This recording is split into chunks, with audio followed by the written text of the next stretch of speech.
I mean, that's one of the things I appreciate about your inviting me on this show, because I think it's important. I think there's a real appetite for in-depth explorations of issues. And this is particularly so in the climate that you're describing, which is there's ways in which social media brings out not good aspects of people, both in the way they engage each other and the way they deal with issues. And I think in many cases, it sets people up on this premise of you can react and that's enough. And that's not a view. That's a reaction. Why don't we jump into a little bit about you before we jump into your work and the book? I always love to know a little bit of background of, your experience, and also maybe how you became involved with the Ayn Rand Institute.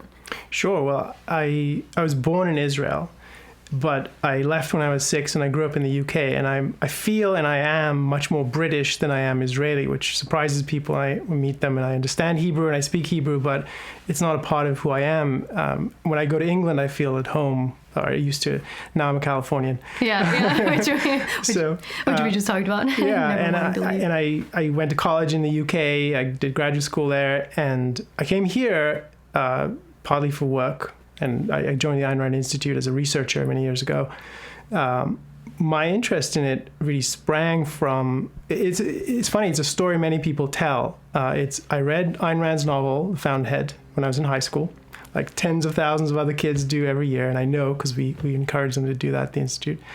And I was captivated by the story of The Fountainhead. It's about a man who stands for his ideals, who stands apart from society and conventional thinking, and he will put nothing above the integrity of his own artistic judgment. And I read that as a 16-year-old, and I thought I had to take a breath, because to me that was, here is a heroic person that I've never imagined possible. And it was so real to me. I mean, and you ever experienced reading a story and the characters are just like they're in the next room? So I read that and I thought, okay, there's something here. I need to rethink about this. This is going to change my view of life. As a 16-year-old. Yeah. And I think a lot of people at that age are thinking about who they are, what they want out of life. And it was a tough period in my life, personally. My mother was very sick at the time. I was thinking about big questions, as everyone has to think about. Like, is there a God? Why is he making my mother sick? Why won't he cure her? And, well, is there really a God? I don't think so. And so these are the sort of things I was grappling with. And I read The Fountainhead. It was like a thunderbolt. And after that, I read more of Ayn Rand's novels. I read Atlas Shrugged. I read We the Living. I read Anthem. And then I read her nonfiction work. And there, what she does is she unpacks the ideas that led to the conception of an individual hero that she has in her novels, and the story and the principles behind it. And I came to realize there's a whole worldview, a whole philosophy that she brings forward. And as I got more interested in that, I gained some clarity about what I wanted out of my life and what kind of career I wanted. I wanted to be a writer and a thinker. Originally, I have to confess, I actually thought I was going to be a philosophy professor, which is a very rarefied kind of job. Very few people are good at that. Yeah. Very few people should pursue that. and I found out it wasn't really for me. So I got to the point where I was on the path to graduate school in philosophy, and I realized, well, this isn't really what I wanted. I want to write about... So you started the path. Yeah, I had acceptances. I was ready to go. And I decided, what I really want to do is write and speak about the way philosophic ideas are everywhere. They permeate the atmosphere, people's lives, their thought, and how that helps you understand the world, and then how to fight for the right kind of world, the right kind of life that we should live. What does it look like to be in a good society? And then just taking that vision of a hero and thinking, well, each of us could have the best life possible. This is a guidebook or a manual on how to live your best life, basically. And this is what I think Ayn Rand's philosophy offers. So that's how I got interested in Ayn Rand, how the kind of career path I took. And then an opportunity came up to work at the Ayn Rand Institute. And at that point, I thought, you know what, this sounds too good to be true. So I seized the opportunity, and I started as a researcher working for the executive director. And then other opportunities presented themselves, and I got to do writing and speaking, and I got a lot of training. And that led me, the turning point, I guess, for me, in terms of the kind of issues I write about, because I was interested in everything, and I still am, but where I focused is American foreign policy. And the reason for that, the turning point was 9/11. And I'm sure most of you remember that. And so to me, I had to understand what happened and what led to it and what needs to happen now. Where do we go? How do we make sense of this? And if any of the listeners and viewers remember, it was a crazy time. All kinds of views were out there. And that's sort of how I decided that I really want to gain expertise and specialization and knowledge and really clarity about that part of the world and America's place in it and our relationship with people there and how 9/11 happened and what should we do about it. And that led to the first two books I was involved with that both analyze America's response to 9/11, the military response in Iraq and Afghanistan, and then a sort of follow-up. The first one was through the Bush administration, the second one was through the Obama administration and into the elections. And I've been interested in the Middle East since then. And the approach that I take is informed by Ayn Rand's philosophic worldview, which is a pro-reason, individualist, capitalist approach. And the emphasis is on reason and individualism in her approach. And that helps you understand things and reach clarity about whatever the cultural issues are that we're dealing with. And there's so many out there. It's so funny you say that, because everything you just said about your thinking being rooted in reason and rationale and about the how, I feel like that's exactly what I got from your current book, is that it seems like you're trying to come at this from a why, how perspective, as opposed to a I guess emotional perspective, if you will, which obviously we'll talk about more when we get to the book. But well, would you mind giving us a little rundown about maybe Ayn Rand herself, her story? So Ayn Rand is a hugely controversial figure, and most people know her as the author of the novels I mentioned, The Fountainhead, Atlas Shrugged being the most famous. And she was a very successful novelist. And that was this is a surprise to many people at the time, because they thought her books were too intellectual. And since then, it's a rebuke to the many people who think she's not important, or she's like a fad, and many people thought.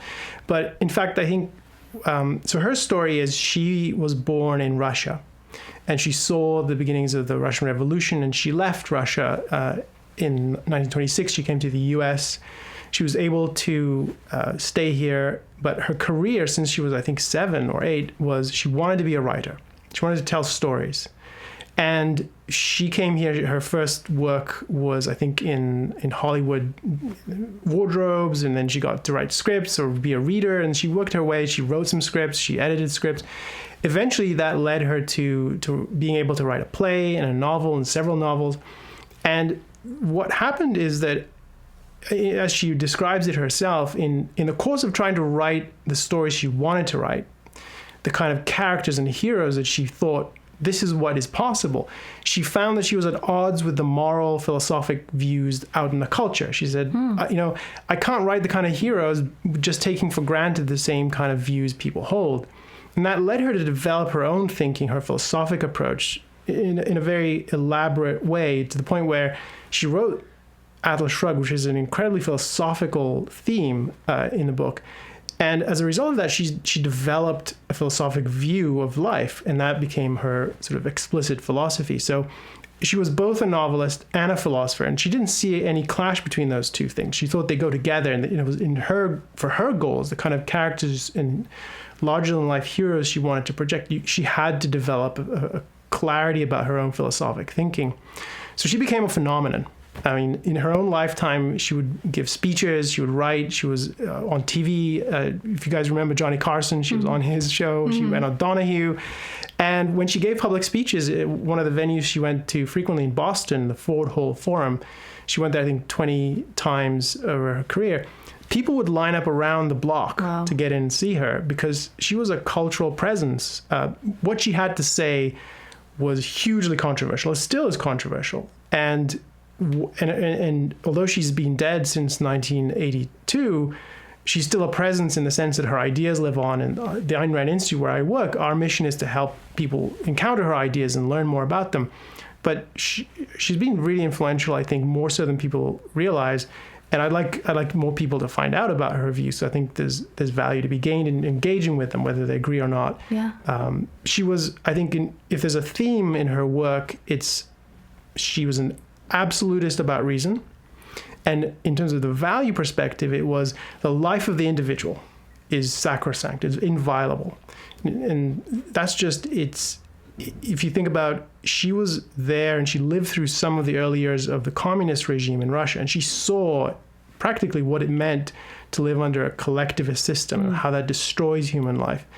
That was one of the themes of her first novel, We the Living, is the way in which a collectivist society destroys those who want to live most, those who want to live by their own judgment.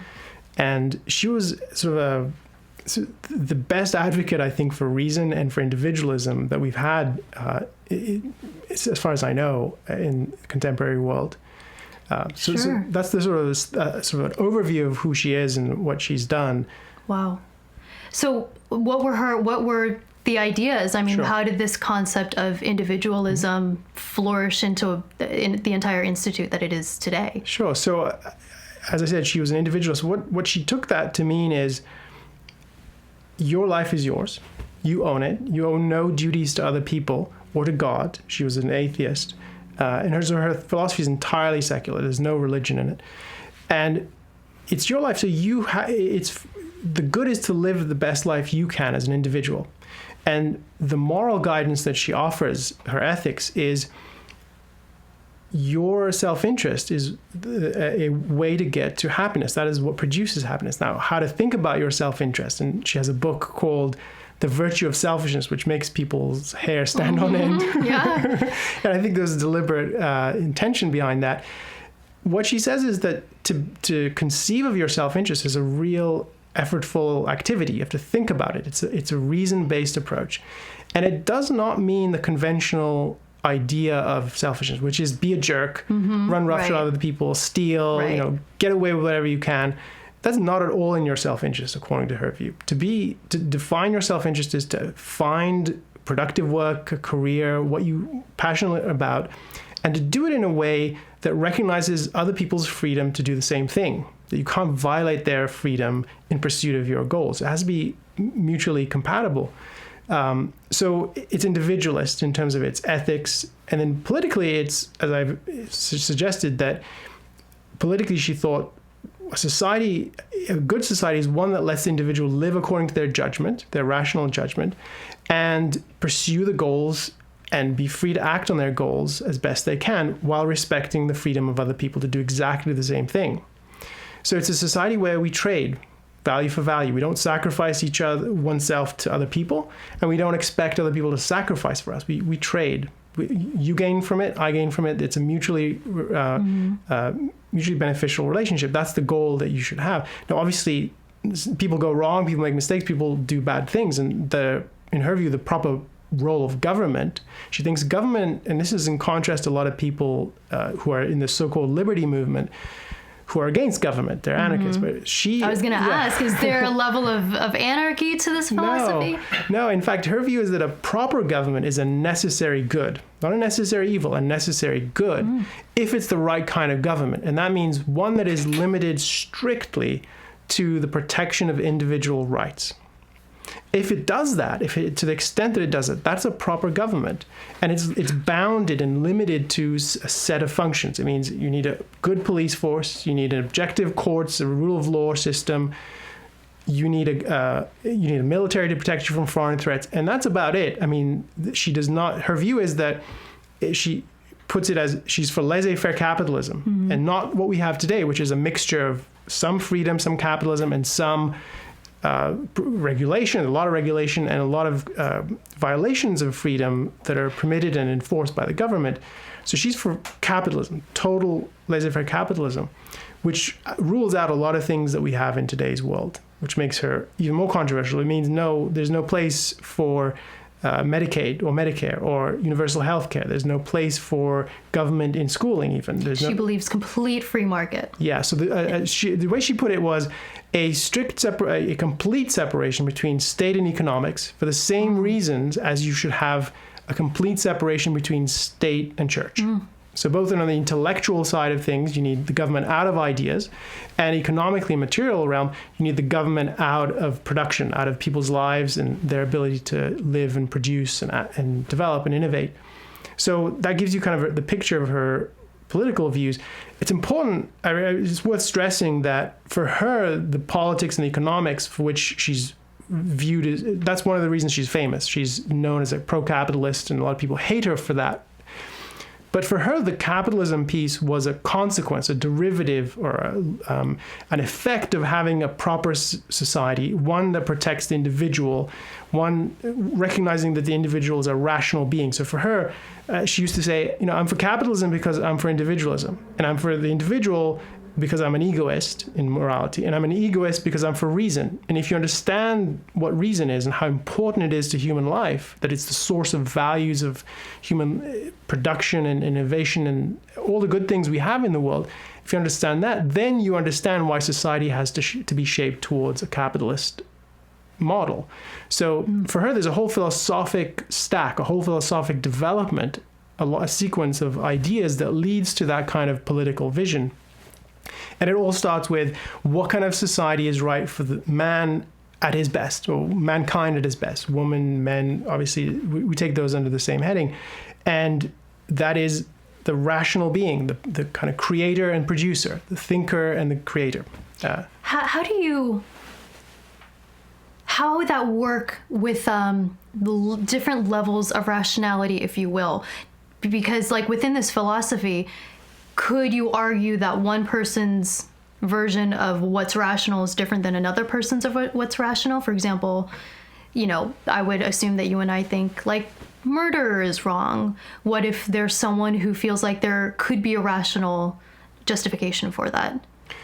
So I think rationality is objective. It's a fact that we can agree upon. And people might try to rationalize what they do and say, I was being rational. But I think we can sort those things out. So what is wrong with murder? Murder is the violation of someone's freedom. That's violating their life, their right to life and their liberty. That's wrong. There's nothing rational about that. There are in the law, now there are cases in the law where there's lesser crimes than murder, right? And it has to do with the person's intention and the situation. There's accidental killing and so on. But what we can clearly separate out is there's certain behaviors that are rational and certain behaviors that are rational. And what the government's purpose is to leave us free to be rational. Even though, obviously, we know people can choose, they have free will, they can do irrational things. And that's the place of the government to protect us from criminals and exploiters and all manner of irrationality. Murders. Yeah, murders obviously is a kind of, and there's a whole range of crimes, obviously, where we can define it as it's a crime because someone's freedom is violated, someone's rights are infringed, not only their physical property or their own body or their life, but intellectual property, right? There's patents and copyrights, and those are hugely important, and it's part of government's responsibility to protect that. And so it's not rational to steal someone's copyrighted work. It's not rational to pirate a movie. There's no defense for that, in my view. I see. Yeah, so that would make more sense, because that's admittedly all I've really heard about the Ayn Rand philosophy is this kind of self-interest, but kind of I've heard it from like a radical set. So that's always been kind of my questions for that. And I'm just trying to think, sitting right here, how, that would work in terms of the smaller things, maybe not murder, but, just being nice to your neighbor. I guess there is, if it wasn't just, maybe someone's personality is to just be nice, sure. But even if you're not, there is a selfish benefit in being nice to your neighbor. Maybe, it makes for a more peaceful life every day. For sure. Maybe you need something from them someday, which again sounds selfish, but ultimately that's better than being But notice the way you put that. It's interesting because part of what we're discussing right now is what does her view of selfishness really mean, and how is it compatible with conventional views of selfishness? So is it wrong that my relationship with my neighbor is mutually beneficial. Like I gain something from it and they gain something from it and we're both happy for it. Is that bad? I don't think so. I mean, and I regard that as a selfish relationship. I really like my neighbors. I'm nice to them. I hope they think that. And they're nice to me. And that's how people form friendships. This is how you have relationships and romantic relationships. And I have children. I love them. And it's entirely selfish. And it's not because I think I'm doing it for their sake. It's I want to have children. I love raising them. I love seeing them grow. I gain a lot of personal satisfaction and emotional value from it. And I think there's a whole range of things that people regard as, oh, that can't be selfish. Like you have to do it. The only way you could do it is if you're being selfless. Like one of the big ones is, well, love is selfless. Like it's just really not at all true. I mean, it's not love if you have no interest in the person that you're talking about. Yeah. So there's tension in people's conventional views of what is selfish and what isn't. And there's what Ayn Rand is pushing people to do is to rethink their assumptions. Like, why is it bad if I'm creating Apple, let's say. I'm Steve Jobs. I wish I were, right? And I'm doing it because I not want... Right now. No, not right now. But in the past, right? So I want to do it because I love the work and I want to create a company that revolutionizes the industry. I do it because that's what I want. That's my vision. I'm not doing it because I'm serving these people. That's a part of the process. It's part of the transaction. I'm creating products people want to buy. I can tell you how many Apple computers I wanted to buy. Steve Jobs make them really, really attractive. But he didn't do it to serve me. He did it because that's the kind of company he wanted to build. And I think that's true in every career, in every role, in every relationship. If it's a healthy one, you're doing it because you believe rationally that you're gaining something from it, whether it's a material gain like money or you're growing your company in some other way, you're building market share, or emotional or spiritually, to put it kind of in sort of non-material terms. There's a spiritual value that you gain from having a best friend, from having a big circle of friends, from having a good relationship with your neighbor, from treating people that you're just strangers in the street. Like you treat them with benevolence in the sense that, well, you assume the best until you have reason to think otherwise. And that is a huge part of what it means to be selfish, is you think about what is the value here from my life. And Ayn Rand's conception of selfishness, it's important to stress, it's not a momentary or a kind of in the moment benefit. It's a lifelong perspective. It's a long-range vision of what does it really mean to have a life? What I want in my life? A long-range view of that. What's compatible with it and what isn't? And for her, the standard is your life. It's an objective thing. There's things we know will kill you, and there's things that will make your life better. And that gives you a black and white, night and day kind of standard. Now, applying it in your life takes work and effort. It's not an automatic thing, and it's certainly not easy. I mean, in the sense that you need to think about, is this the right career path for me? Should I take this new project? Is it going to lead me in the path I want to do? It's so hard. It's such hard work to be selfish. It is. And that's the irony, because the irony is when I talk to people about selfishness and Ayn Rand's view of it, they'll say, well, everyone's selfish. It's a natural thing, right? It's automatic. Like you just, part of what they think morality is about is reining in your appetites. Yeah. But that's not a true picture of human nature. I think a true picture of human nature is people have free will, and they can choose to pursue goals that they think rationally are in their interest, or they can sort of let go of the reins of their life and just kind of bump around and find things. Sometimes they're more rational about their choices. Sometimes they're not. Accidental things happen, or people make choices for them, or they influence them. There's all kinds of ways in which people go wrong. And there's also very clear cases of people who are deliberately selfless. They do things that are self-harmful knowingly. So I think it's just not psychologically true that people are always automatically selfish. That's just not the right conception of human nature. And I think Ayn Rand's answer to that is, yes, you should be selfish. Here's what it looks like. Here are the principles and virtues to live by. Activate your mind. And that is an achievement. I mean, this is the means to happiness, and you can attain it if you choose to think and make the right kind of decisions. You've been mentioning capitalism. In this context, could you make the argument that capitalism is a selfish idea? In that, just thinking, you said Steve Jobs, I'm thinking of, most businesses and entrepreneurs. A lot of the times, maybe some of them are doing it because they have some idea they think can revolutionize the world and change the lives for millions of people.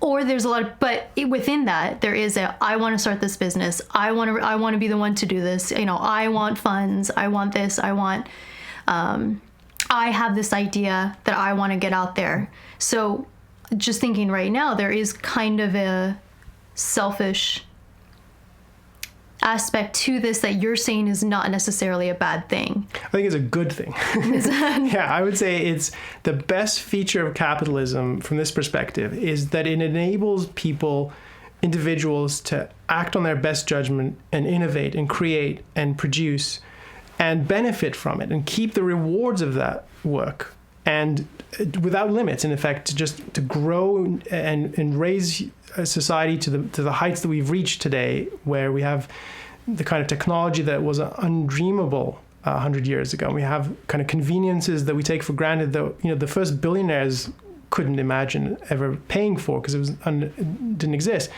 So capitalism is the system, when it's allowed to function, that enables people to pursue their own self-interest, and that's a good thing. And that's one of the reasons people are very uncomfortable with capitalism, because they recognize that people are driven by profits. Mm-hmm. Well, why is it bad to be driven by profits? Well, I think it's a good thing, because profits lead you to have to create new things that are amazing, like the iPhone, right? Or cars, or airplanes, or, you know, any kind of the internet, right? The kind of technology that we've seen blossom in the last 20 years. Now, it's important to just make up a huge distinction here, which is we don't have capitalism according to Ayn Rand's definition. I wanted to ask you, there's laissez-faire, mm-hmm. capitalism, mm-hmm. and then what you say we have today. Yeah. So what we have today in America, I think, is what she described as a mixed economy. And the mixture is there's a significant amount of political and economic freedom that people are able to produce, and there's a huge commercial, like America is this dynamo of free enterprise. But what we don't recognize, people don't appreciate, is that there's massive regulation, massive controls over the kind of decisions that business people and companies can, what they can do. And then on top of that, there is government institutions and agencies that what Ayn Rand would regard as they're not part of government's proper function. And these are the sort of welfare programs and entitlement programs that we know and people have come to love, and which I think is not a good thing, because it gives them a vested interest in diminishing the role of freedom in society.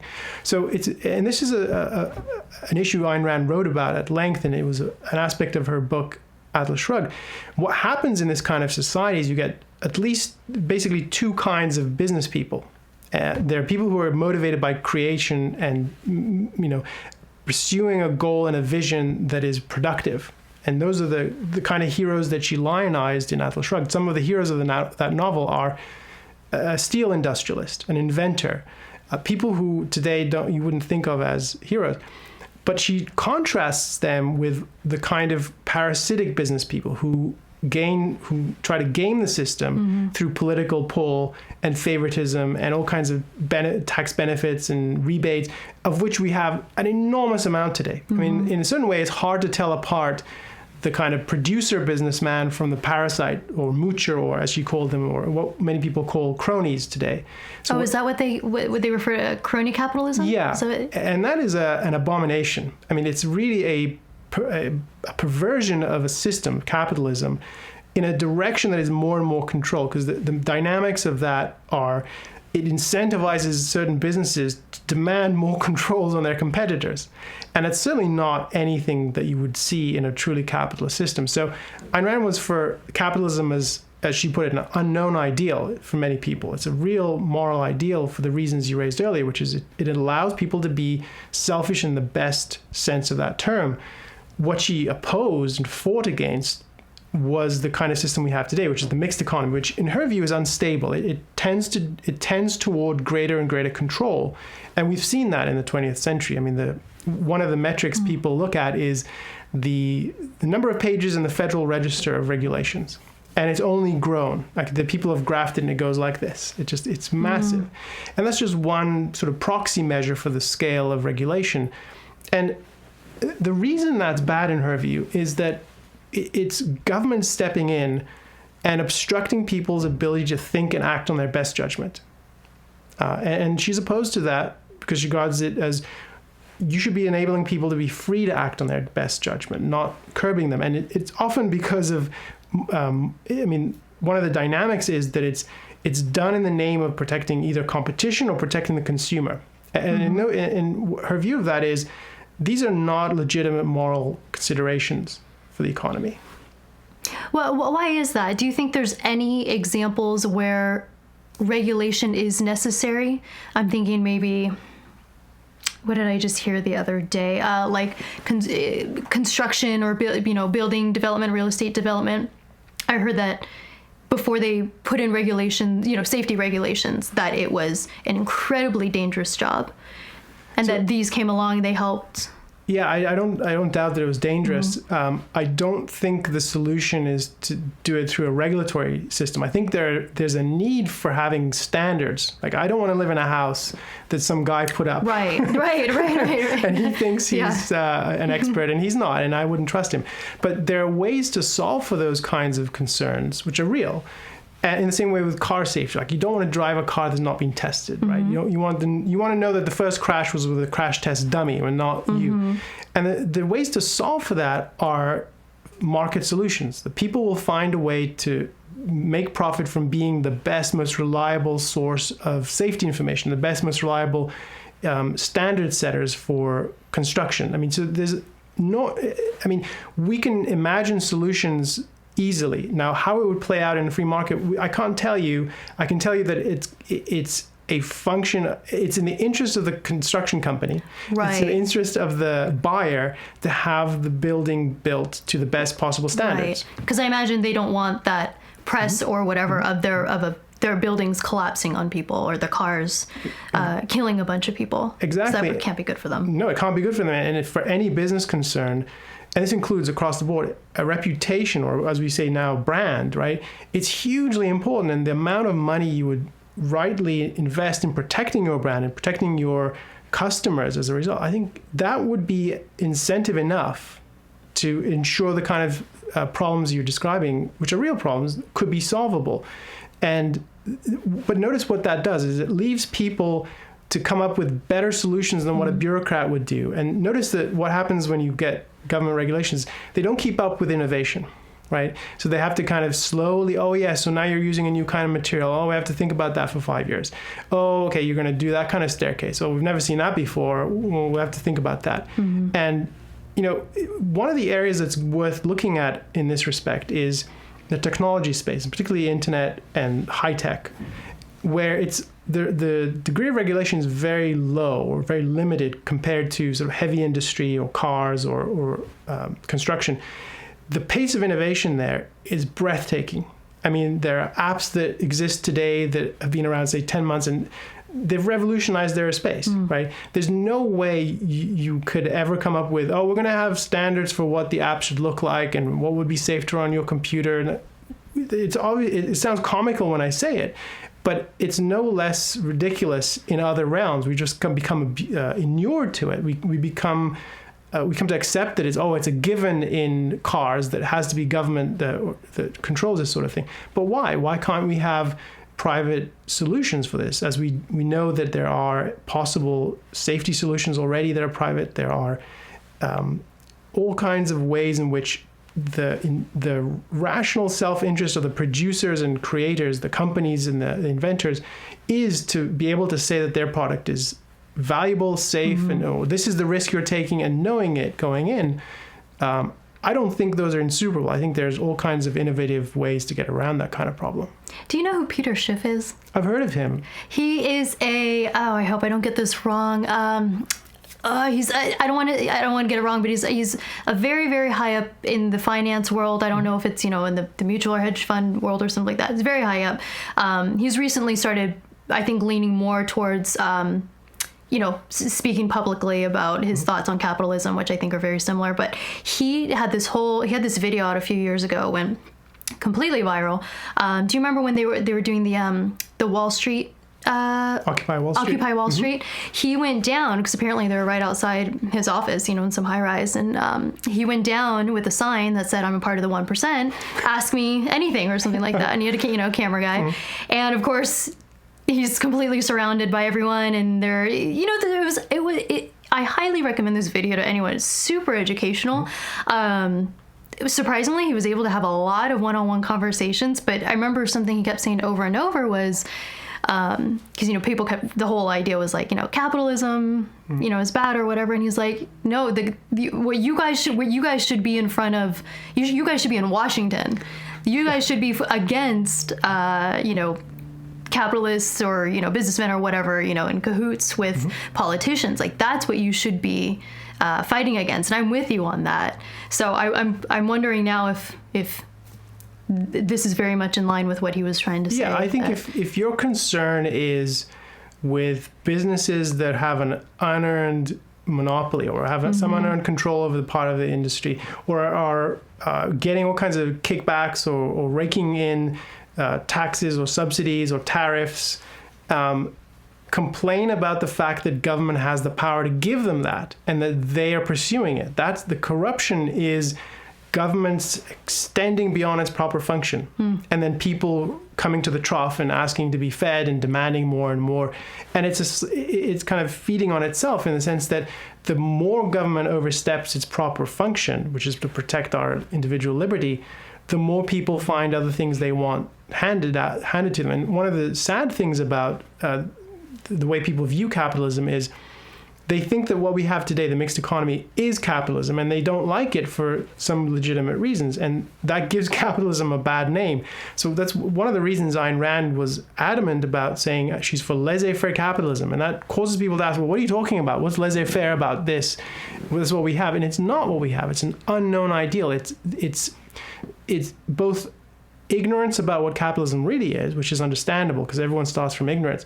But it's on top of that, there are people who don't want you to find out what capitalism is, because their vested interest is the current system that we have, and because they gain from it in the short-term mentality that they have. It's in nobody's interest to gain from the government the way crony capitalist companies do, because it perverts the system.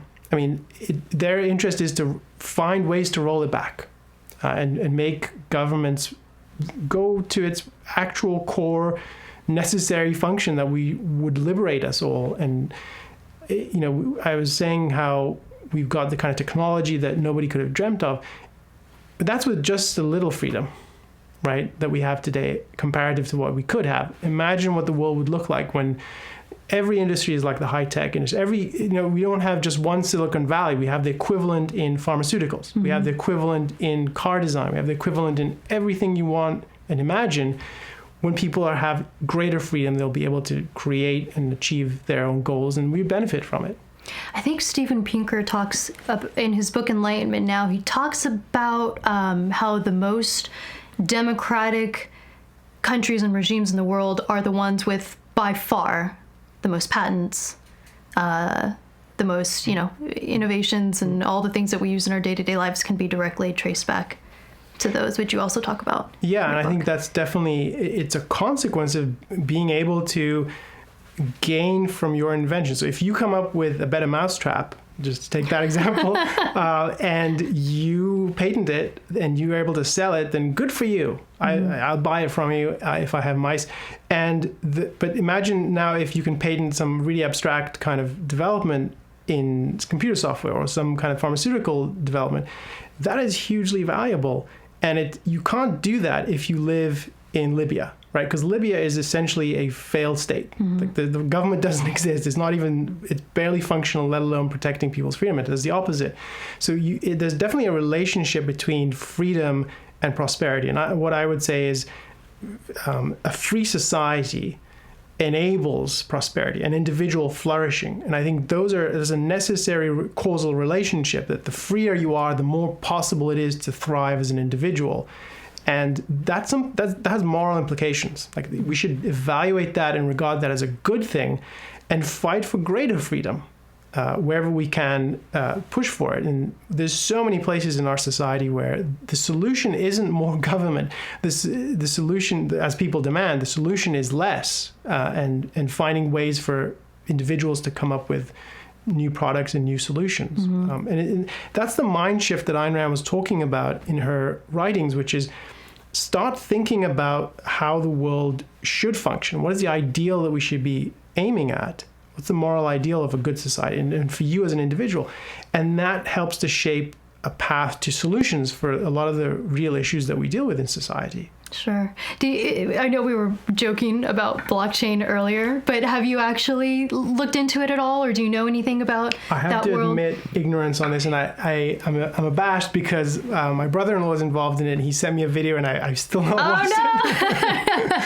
Well, we'll have to have him come on and talk about it. But we've had we talk about it all the time. We just had a blockchain attorney on, and this just makes me think of that because it's kind of a world-changing concept of, freedom for more people that probably couldn't have it. You're speaking of government and freedom and whatnot, and we're just, one of the implications of a decentralized system like blockchain is for, say, people in countries that, have a corrupt government, or their government is holding them back for whatever reason. They have, crazy regulations, so they can't start their own businesses. And it's just kind of opening up this whole world. And I just think it really speaks to what you're saying right here. I'm assuming the Ayn Rand philosophy is for free trade?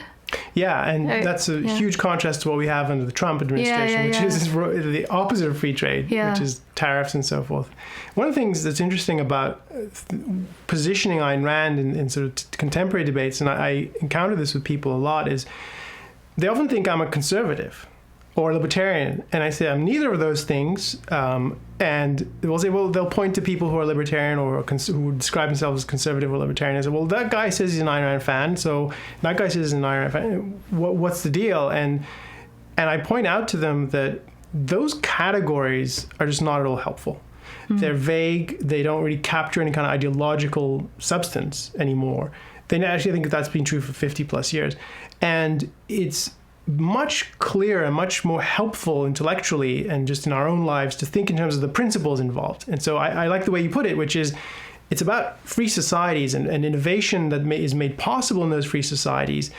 And freedom is not the same thing as democracy, though they go together, because free societies typically have democratic dictatorships.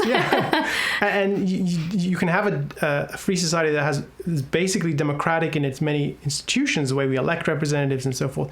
But that's not the essential feature of it. The essential feature is the protection of individual freedom. There are democracies that are totalitarian. I mean, Iran has democratic institutions, but they have elections, right? And so why isn't it a democracy? And there are other countries. So democracy is a feature of a society, but it's not a fundamental that helps us understand it. And so that's why when I talk to people, I say Ayn Rand was for these principles in morality, these principles in political philosophy, and that's where she stands. She stands for the individual. She stands for capitalism. And there might be some superficial commonalities with people who regard themselves as on the right, people who regard themselves as on the left. But she doesn't belong in these categories because these categories are not at all clear. And those are collectivists in themselves, in nature, by identifying yourself as whatever one group, whatever one side.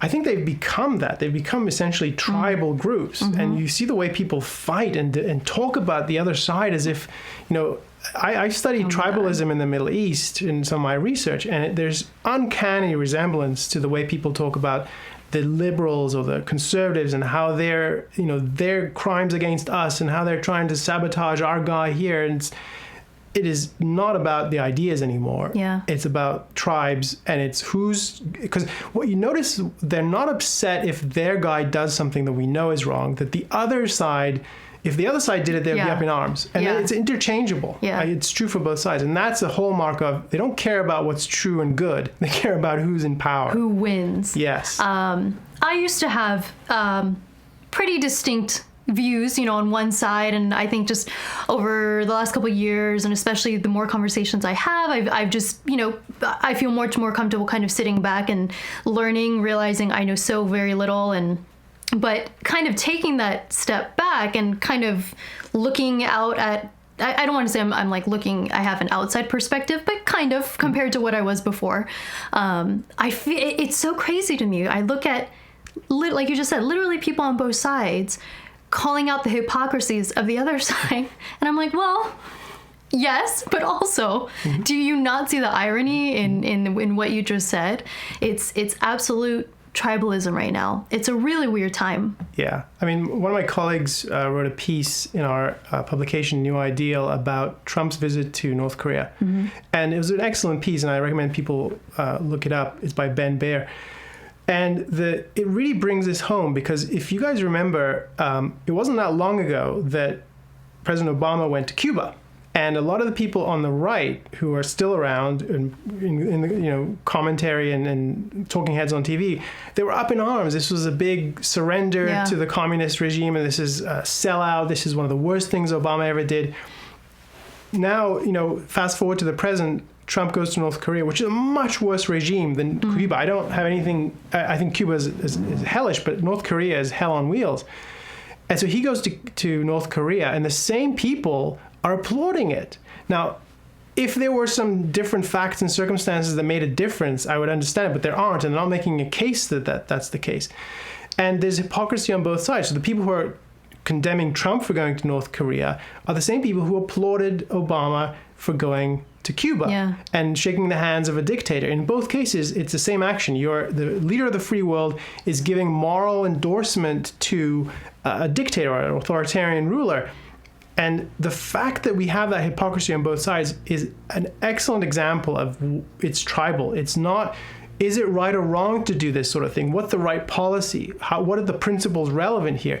Instead, it's, well, if Trump does it, it's good. Right. If Obama does it, immediately, right away. And I think especially now with social media, I mean, people are just going off headlines. They're not even reading the facts, the actual article. Like, you can read the article and disagree with it, but they're not even doing that. I'm sure I'm guilty of that too, but I at least try not to make a public display of my opinion over it. I mean, that's one of the things I appreciate about your inviting me on this show, because I think it's important. I think there's a real appetite for in-depth explorations of issues. And this is particularly so in the climate that you're describing, which is there's ways in which social media brings out not good aspects of people, both in the way they engage each other and the way they deal with issues. And I think in many cases, it sets people up on this premise of, you can react and that's enough. And that's not a view. That's a reaction. That's an emotional state. Recognize it. My view is, okay, read it, think about it, and then tell me what you think. But, you read something and then 140 characters later you have a view. I don't buy that. I think people need to step back and really, and I think read deeply and really think about issues before they come up with positions. Because I think it's actually, having worked on various issues and try to write articles and books, it's hard work.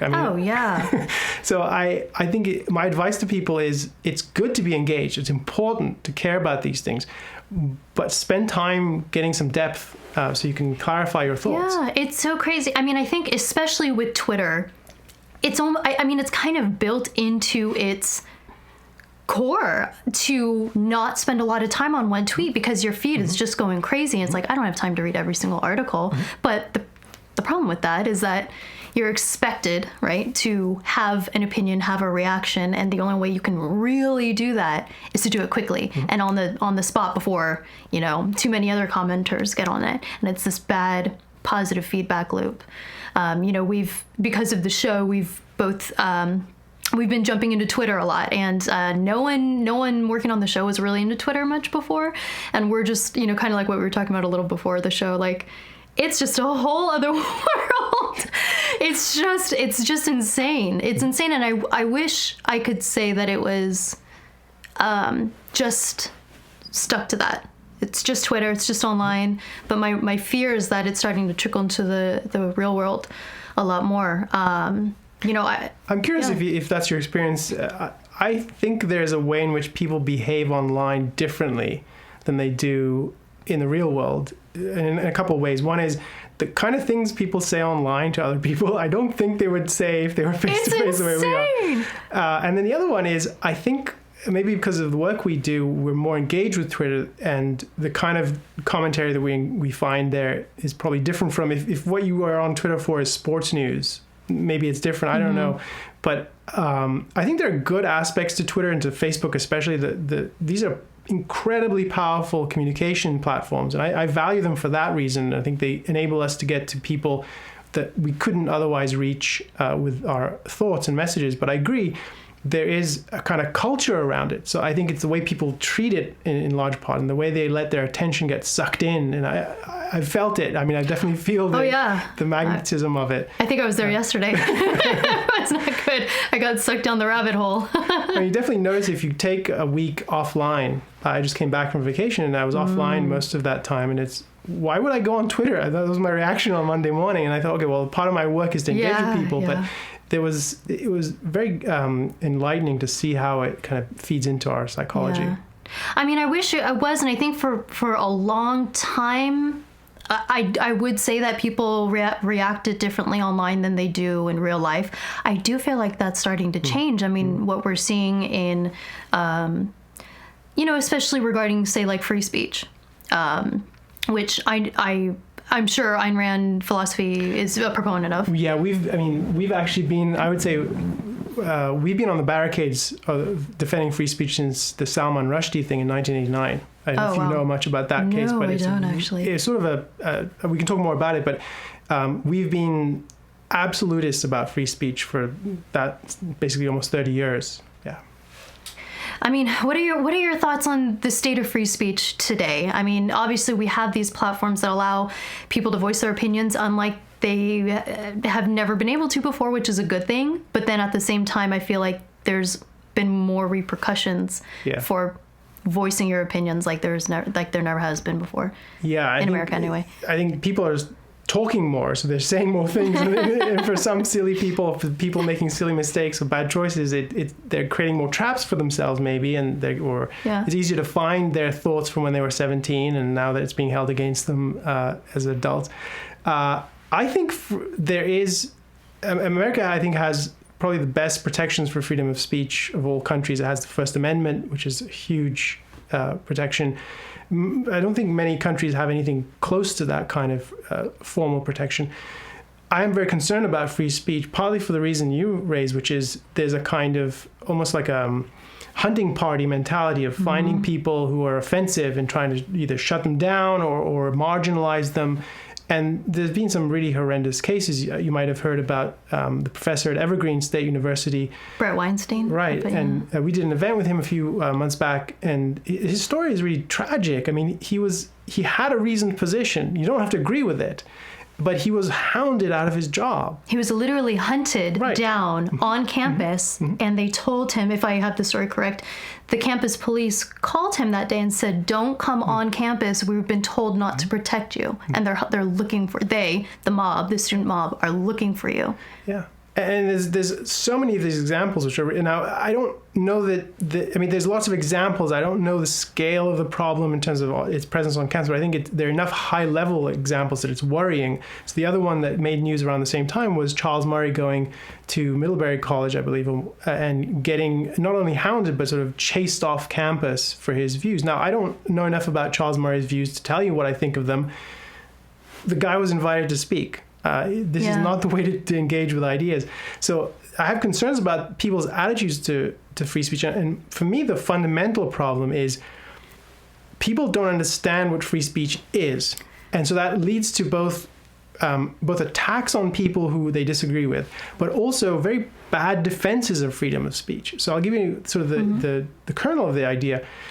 My view is freedom of speech means you have an absolute right to speak your ideas using your resources, so long as you're not violating someone's freedom or violating their rights, which means no one owes you an audience and no one should be stopping you from finding an audience. If you rent a hall and you want to give a speech, you can say what you want in that speech, but you can't then say something. You can't use your freedom of speech to violate someone's rights by libeling them, by slandering them, by threats. Yeah, definitely. If you're inciting someone to crime, then you're committing a crime. That is a violation of someone's freedom. That's not part of free speech. That's not what you're legitimately entitled to do.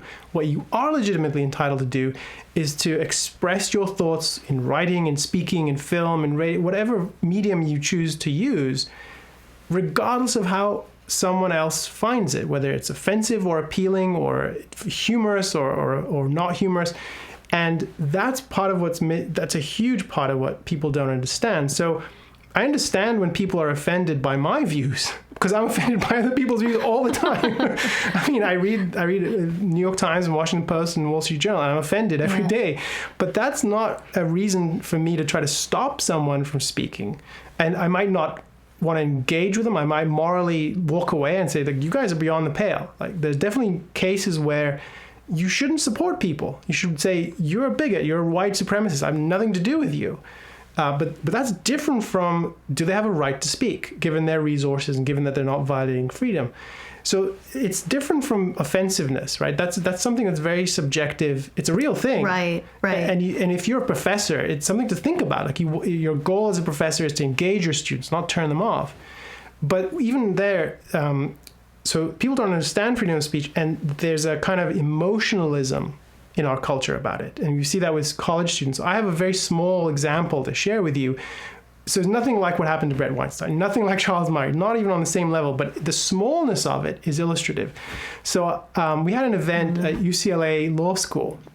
I wasn't actually speaking at the event, but some of my colleagues had one of my books on display. And the book is about America's response to 9/11 during the Bush and Obama years. And the title of the book is Failing to Confront Islamic Totalitarianism. Now, from that, how much do you know about my view? Just from the title. I would assume you have some thoughts on Islamic totalitarianism. I have some thoughts on it, and I have lots of essays in this book. Now, what happened at UCLA Law School is the book was on display for sale, and a number of students came along, and from the title and maybe like 10 seconds of Googling, they decided the book could not be allowed on the campus. Wow. So they created a ring around the table. They tried to block. Like a human ring? Yes. Wow. They tried to knock the books over. And eventually an administrator from UCLA Law School came along, and the students complained to the administrator. And the administrator said, the book has to be put away. You cannot have this book on display. So I complained. I wrote an article about it, and I connected with some professors who are on the faculty, and they were good about this because they recognized this is not right. This is not the way to deal with this. But what alarmed me most, right? It was a very small thing, right? What alarmed me is the students' attitude was not, we know what you're about and we disagree with you, here are the arguments. It was, we don't like what you have to say. We don't even need to know what you have to say. The title's enough. We find it threatening. It's offensive. It's hate speech. Yeah. It was, I can't remember exactly what they said, but it was something like they felt threatened by the title of the book.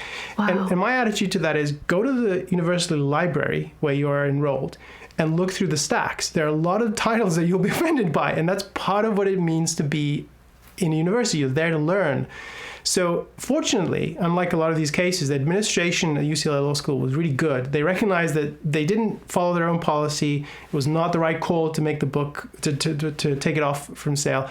And they apologized for it. And I really respect them for doing that. But they stand out, in my view, in the culture for having the integrity of saying, no, that we actually think this is not the way to handle this sort of thing, just to appease the students' emotions. And you see there's one or two other universities that are showing a degree of it's kind of a principled approach. I think University of Chicago had a statement about a year ago saying, this is what we expect of our students. This is our attitude to freedom of speech on campus. That's the kind of thing that I wish there were more of. But to get that, I think you need real philosophic understanding of what free speech is about. And then there are definitely hard cases. And I mean, we could... This one of the books my colleague put out, it's called Defending Free Speech by Steve Simpson. And I have a very small contribution now, which I'm proud of. Hey. Because I believe I'm a free speech absolute, and I've become even more so over the years, seeing how it's being threatened, not only on campus, which I think is its own kind of problem, but also, we talked earlier about Fleming Rose. So his fame the source of that was the Danish cartoon crisis. And I've met him, he's one of my heroes. To me, that's the other kind of threat, the actual physical threat of people trying to stop us from speaking about a topic that they don't like hearing about. And that is I'm talking about the Islamists who put Fleming Rose on a kill list. There's an Al-Qaeda hit list that's published, and he's on there. So is Ayaan Hirsi Ali, and a number of people that you will have heard of. And these are people who are putting their lives on the line in order to say what they believe needs to be said. And it's not, what Fleming Rose says is, we need to deal with the problem that there are people who in the name of Islam are fighting to kill us, right? That's all he's saying. And that's important. And he opposes, and I oppose, the idea that we should, in quotes, self-censor ourselves, which is not really self-censorship, right? We don't want to be killed, so we're not going to say certain things. That to me is, the problem with that is both the jihadist movement or intellectual movement that is pushing for that in Europe and across the world, not only that they're the aggressors in this, but also the default of our government. So what makes this possible is that the government isn't standing up and saying, no, free speech is an absolute. These people have no right. We're going to protect you if you say this. And we saw this numerous times. I mentioned the Salman Rushdie case from 1989. So the story in brief is, he wrote a novel. He's a British novelist. And through various machinations, the Iranian regime decided that he has to be killed. So they put a bounty on his head and said every Muslim anywhere who has the opportunity should go out and try to kill him. And some tried to kill him. And they went after bookshops in the US and the UK. So he was in the US? Well, no, his publisher was in the US and his book was sold here. So they came after him. And the fatwa that Ayatollah Khomeini issued was not only against Salman Rushdie, but everyone involved in the book's publication. Wow. So sellers and publishers. So there were firebombs at bookshops. People were selling the book to the extent they were brave enough, but only under the counter. And there were places where they put up signs in the window, we don't stock the Satanic Verses, which is the name of the novel, because they feared they're having their shop windows smashed. So this happens in 1989. You get the Danish cartoon crisis in 2005, 2006. And again, what happens is there's no real response to it. So what happened with the Rushdie case was replicated. At the time, George H.W. Bush said, maybe he shouldn't have written that book. And instead of saying, no, we believe freedom of speech is an absolute. And then what happens during the Danish cartoons is George W. Bush, his son, when he's in power, has essentially the same attitude, which is, we're not in favor of offending the Muslim religion. Nobody's in favor of offending them. What we want is the freedom of speech for being able to publish cartoons. Yeah.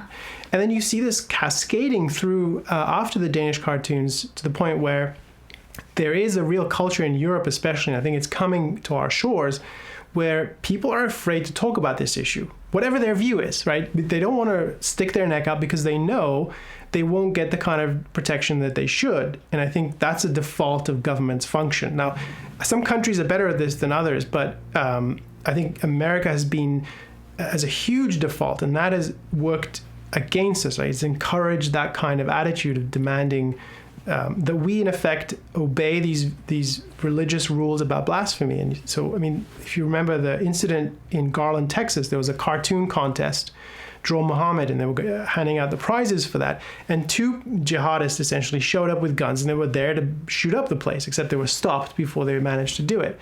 So it creates this kind of climate. I don't remember that. I can't. Yeah, it happened just after the Charlie Hebdo shootings in 2015. And of course, Charlie Hebdo was sort of the turning point for, okay, this is a magazine that's transgressed every boundary, right? Yeah. Christians, right? Jews, I'm just assuming. Yeah, everyone. Everybody. They went after the Pope. They went after Jews. They went after atheists. They go after everyone. And I never read Charlie Hebdo, but I bought a copy after they were assassinated. Now, to me, it's a double crisis, right? It's this movement of jihadists who want to enforce their religious views on us and, in effect, destroy freedom of speech.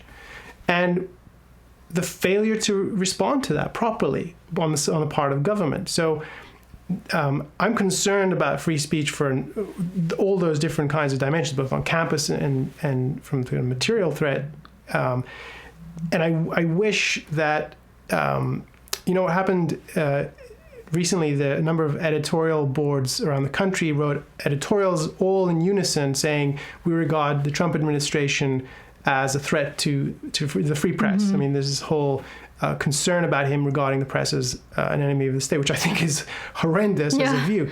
Now, I wish all the journalists in this country and all of the magazine publishers stood up and said, I'm Spartacus, at the time of the Danish cartoons crisis, at the time of Salman Rushdie, at the time of Charlie Hebdo, and put out a similar statement in unison and saying, we stand for the absolute protection and freedom of speech. But let me ask you, after the Danish cartoons crisis, after Charlie Hebdo, how many of those cartoons did you see reprinted anywhere? They weren't shown on TV. They weren't shown. In the best example of this is there was an academic book about the cartoons crisis that came out around 2009, an analysis of the crisis, the origin, the theology of it. And for fear of being firebombed or worse, the publisher decided at the last minute not to include any of the images, any of those cartoons in the book that is written about them. So just think about how crazy that is. Like you're writing about these cartoons, you fear the risk of publishing them. And I think so there's a small part of this, which is the press hasn't stood up, I think, and demanded better protection. I hope I hope they get better at this, because I don't think the trend is going to change unless we do stand up to it. And the reasoning for all this from, I guess, the Islam side is that they're not allowed to, or they say no one should be allowed to depict Muhammad at all. Is that right? That's part of it. But it's important. So that's sort of the headline level answer to it. But the truth of it was that in the Danish cartoons crisis, it was manufactured. There were a number of Danish imams who demanded of their own government that they punish the newspaper in Denmark that published them originally. And when they didn't get their satisfaction, they went to the Middle East and they showed some of the actual cartoons and then some other cartoons that they came up with, and tried to inflame the governments in that part of the world to rile up people into rioting. And that was a large part how it spread. There were people who rioted who had never seen the cartoons. Right. So this was a big part of it, was the agitation against the idea of free speech, which was not an honest concern. Like if you had established doctrine that you can't do this, I would understand there would be some semblance of reason to it, but it's not even established doctrine. There are illustrations and there are past representations of Muhammad that nobody was concerned about. Nobody raised any concerns, or they weren't nearly as ferocious. And that tells you something. There's been a change in their willingness to be activist about this issue through the last 30 years since the Rushdie incident. So to me, it was, yes, they might believe that it's wrong to represent Muhammad, but are they really offended about that, or they actually have an ulterior goal, which is everyone around us has to obey our religious doctrines, which I think is really what went on in that case. And it's a dishonest argument in my view. So there's actually nothing in the text of Islam that says these things? Well, people will tell you that that's an interpretation of what the doctrine is. But then you find cases in the past of people representing Muhammad that didn't raise any eyebrows. And so the question is, well, are you enforcing this selectively? Because if you are, why now? What makes this particularly bad? And it's not clear that a cartoon is worse than other things. And I think it's because there's a kind of increased confidence or boldness among the sort of, and I don't think it's a Muslim-wide issue. I think it's among the activists who believe in the kind of jihadist Islamist worldview, which is a subset, I think, and they're the ones who would take up guns and go into the office of Charlie Hebdo and shoot people for it. Now, there are people who will hold up signs in the streets. That's a different level. And then there's a whole bunch of people who don't care. I mean, I remember being in high school in the UK when the Salman Rushdie thing happened, and there were people burning books in the streets. And I remember one of my best friends was a Muslim who'd read the Quran back and forth and memorized it, and his attitude was, who cares? He told me, I read the Satanic verses, big whoop. I mean, it didn't impress him one way or the other. So there's a kind of activist subset, which I think has become more vocal, more confident in their ability to get appeased, which is what they want. Yeah. Well, I think that's a perfect transition into your book, because you do a very, what I can tell, a comprehensive version of comparing, your book is about the Israeli Palestinian conflict, and what you do, the first part is to compare the livelihoods and the standards of living, or just the differences between life in Israel versus life in the Middle East outside of Israel. So I'd love to talk about that a little bit, since that's pretty much what we're talking about in regards to free speech.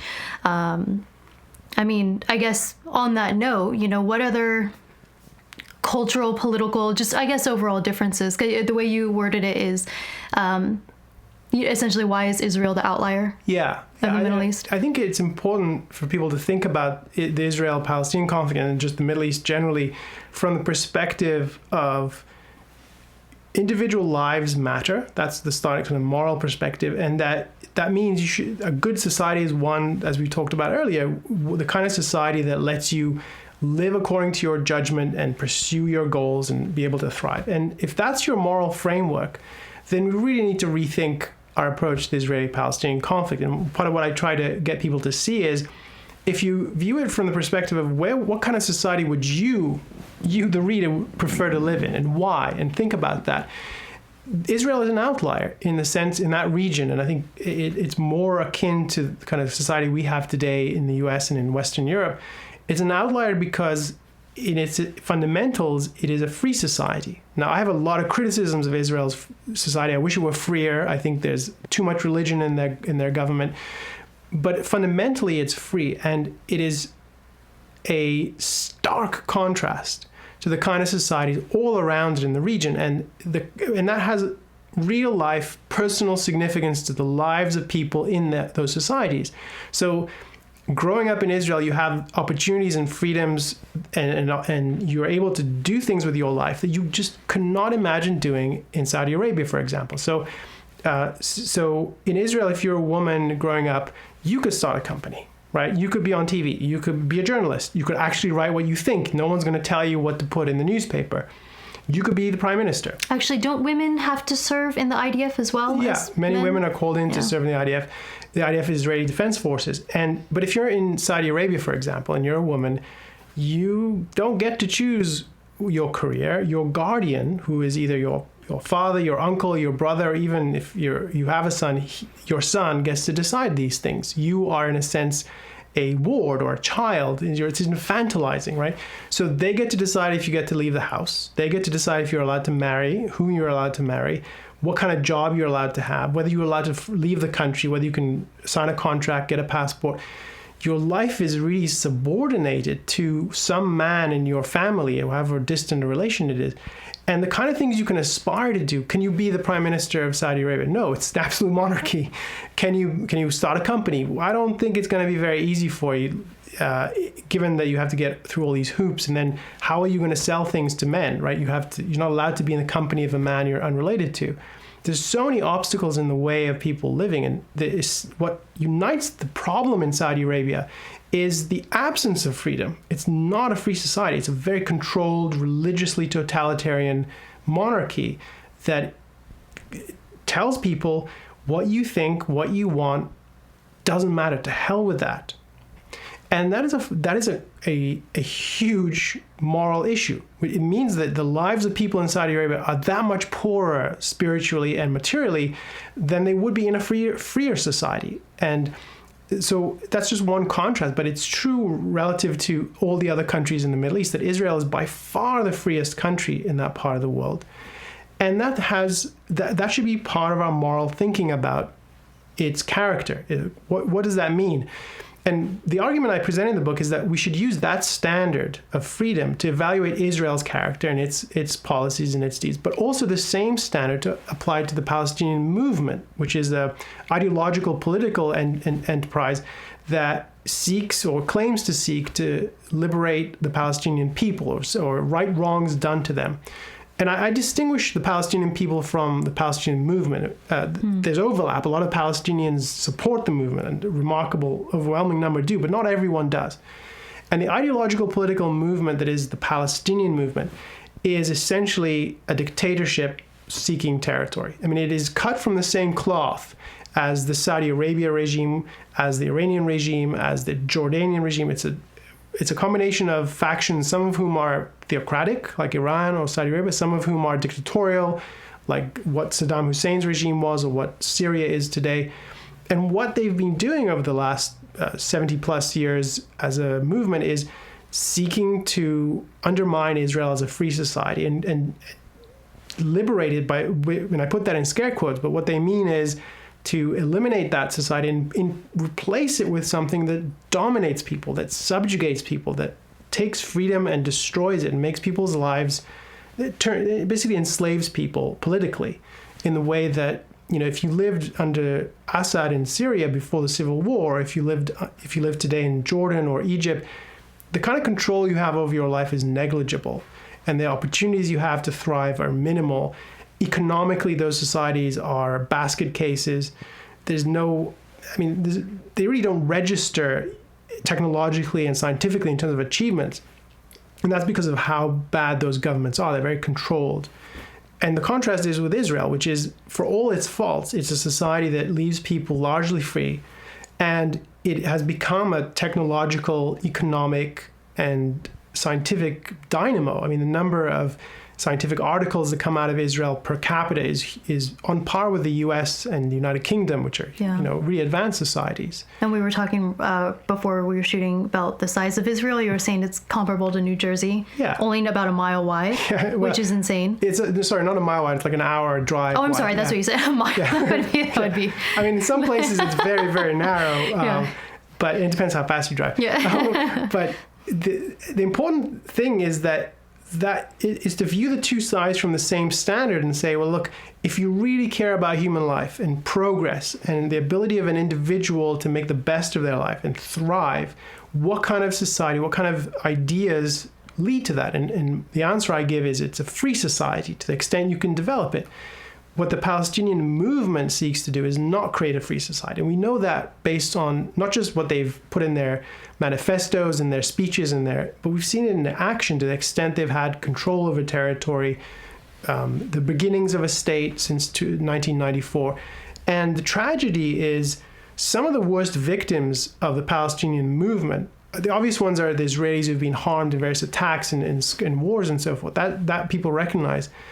But the unrecognized victims are the people who are in the Palestinian community who have become subject to the Palestinian movement's control, its kind of government, and who want a better life, who don't believe in the goals of the Palestinian movement. They don't want war and they don't want tyranny. They want freedom. And I believe there's people like that, and they are victims of their own leaders. And that's a tragedy that needs to be recognized. Yeah. Do you mind if we talk about the history of how we even got to how they got to where they are today? Sure. It's such a fascinating history. Obviously, it's super complex, but take it away because it's so interesting. So as you put it, there's a long history. The book I try to just delimit it to the last 70 or so years, and that is 70 years or so is 1948 is when Israel declared its independence.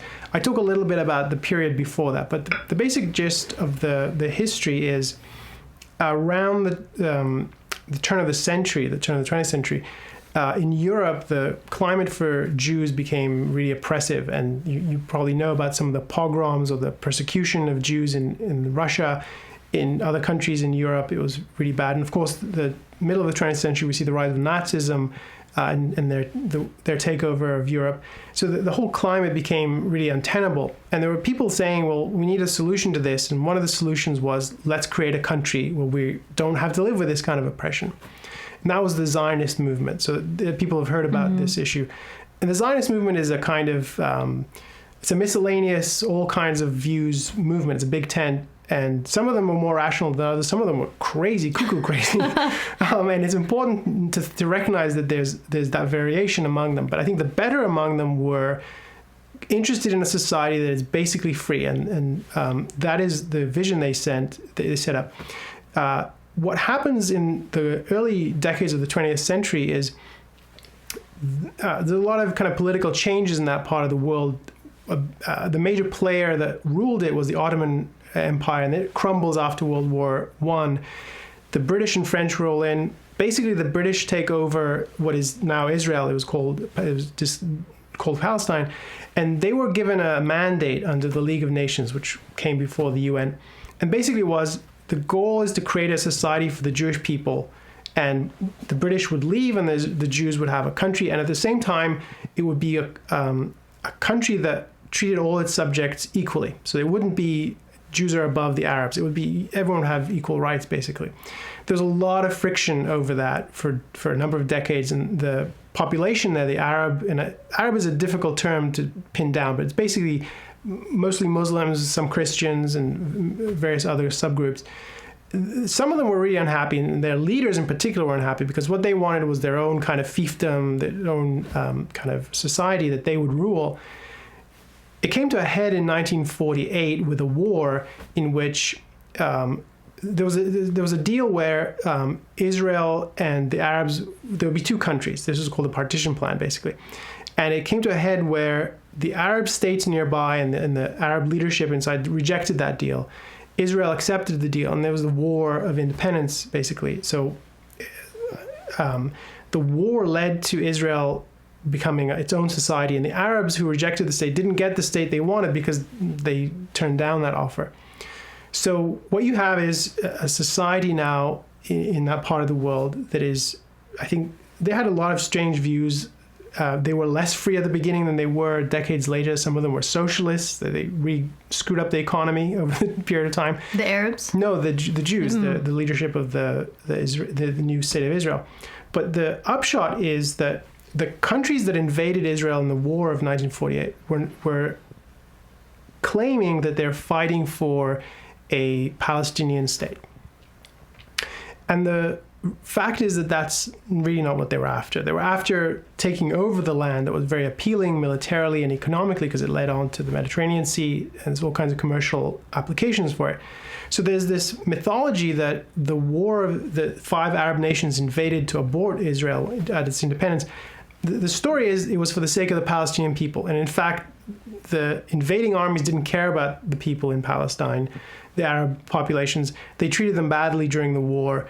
And their whole goal, and they didn't coordinate because they were each trying to grab a piece of land. It was basically a scrimmage for conquest by regimes that were themselves authoritarian monarchies and so on. Okay, so that gives you kind of the backstory. No, I think that's a good foundation. Now, that war of 1948 was a failure in the sense that the 5 invading Arab countries didn't achieve what they wanted, which was to stop the creation of Israel and keep it as an Arab kind of society and grab various parts of it. And ever since then, it was the people living there feel like we were betrayed. We were told there would be an easy victory, and it wasn't. So then what happens is there's a number of other conflicts following that, where the goal again is to say, okay, we can't have this society, Israel, in our midst. They're not Muslims, so we hate them. And they're not like us, they're Europeans, and we hate them. Even though it's not true, most of them were not all of them were Europeans. So there were outsiders in two senses, and we can't have outsiders in our midst. And there's kind of a progression of who comes to the fore, who's leading the charge against Israel. The next major episode is 1967, where the leader of that, so the most charismatic leader among the Arab regimes was Gamal Abdel Nasser, who had a vision that the Middle East would become an Arab nation. Like all the countries would basically be one, and he'd be happy to be the ruler. So he's basically a would-be tyrant, and he was a tyrant within Egypt. And so he was going to launch this war and finally liquidate Israel because they failed in the previous attempts. That failed as well. So the way that war is known today is the Six-Day War, because Israel defeated its aggressors, the countries aggressing against it, in a matter of 6 days. And this was a shock to most people because they thought maybe they couldn't make it. Okay, so what happens is the Arab nations that were fighting since 1948 and 1967, they kind of push to the background, and what comes to the fore is a new movement, kind of a newly empowered movement calling itself the Palestinian movement. And the main group that united the various factions was the Palestinian Liberation Organization, the PLO. And people might know, if you look at the PLO, you'll see the face associated with it is a man called Yasser Arafat. He was their sort of poster boy or their leader. Now, what happens is that the PLO is essentially funded, endorsed, and created by these Arab nations. And it is both their mercenary force for their fighting among themselves, and it is also their proxy force, sort of their subcontractor, if you will, in trying a new tactic to liquidate Israel. So they felt like, we tried the conventional wars in 48, there was another war in 56, there was all kinds of skirmishes through the 60s.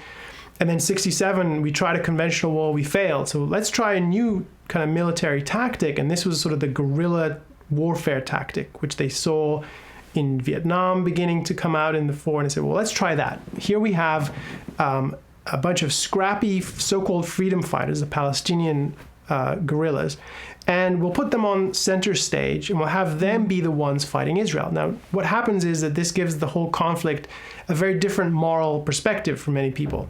So in the past, it was Israel as this tiny little country, a kind of David, and all these Arab countries around it repeatedly trying to invade it and attack it, a kind of Goliath. What happens with the Palestinian movement's emergence onto the scene as a sort of the leading force is it comes to be seen as the small David. And Israel is this towering Goliath suddenly. So the moral dimensions of the conflict are flipped.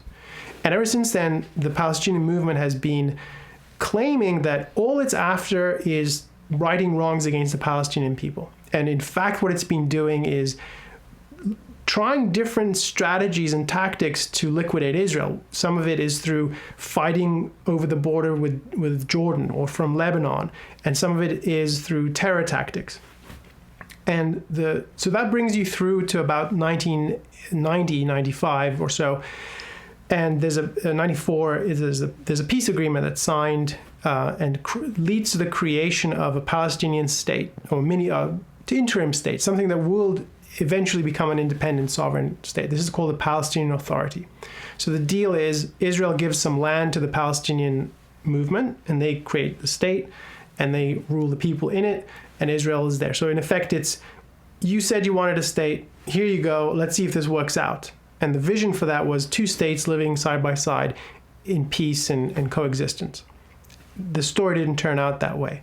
That led to even worse fighting, even worse terrorism during the 90s, worse than the previous 2 decades in terms of human toll. I'm sorry, who was that peace agreement between? So this was between Israel and the PLO. Okay, so it was between those two. It wasn't being brokered by a third party like... Well, the U.S. was kind of a go-between, and the details of the plan kind of... Well, let's put it this way. Bill Clinton wanted the prestige of brokering this. So he jumped on the bandwagon. He brought them to the White House to do the signing ceremony. And he wanted to be associated with this because he thought this would lead to, this was going to work, and he would get his Nobel Prize from it and whatever else he thought he might, or just the prestige of being the broker. But America's role in it kind of was on and off. So sometimes America was pushing the two sides together. Sometimes it was, well, you guys figure it out, and it kind of oscillated. I see. But both parties were, Israel and Palestine, were in agreement on this. So when you say it starts to fall through. Yeah. So let me just clarify something. So they signed broad terms of what an agreement would entail. And they call this the Declaration of Principles, which in diplomacy, it's very arcane. Basically, you agree to the terms of how you would sit at the table, basically. Very kind of preliminary things. Then when you get to the table, you talk about, well, what would it look like for us to talk about something? And once we talk about something, what would it look like for us to sign something? And once we sign something, how do we implement it? And then it's a very long process. But what they signed was very broad strokes. And I say it didn't work out because what was missing, one of the things that was missing in people's understanding of the Palestinian movement at the time was they took them at face value. Like, all they want is to right wrongs. All they want is a new state of their own. And it was in disregard of what the nature of that state would be, whether it would be free or not.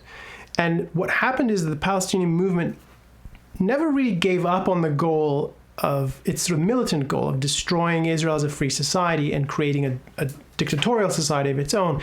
And so when they were given, to the extent they were given political control in the Palestinian Authority, they went about creating a dictatorship over their own people and then using that territory as a staging ground for attacks and further assaults upon Israel.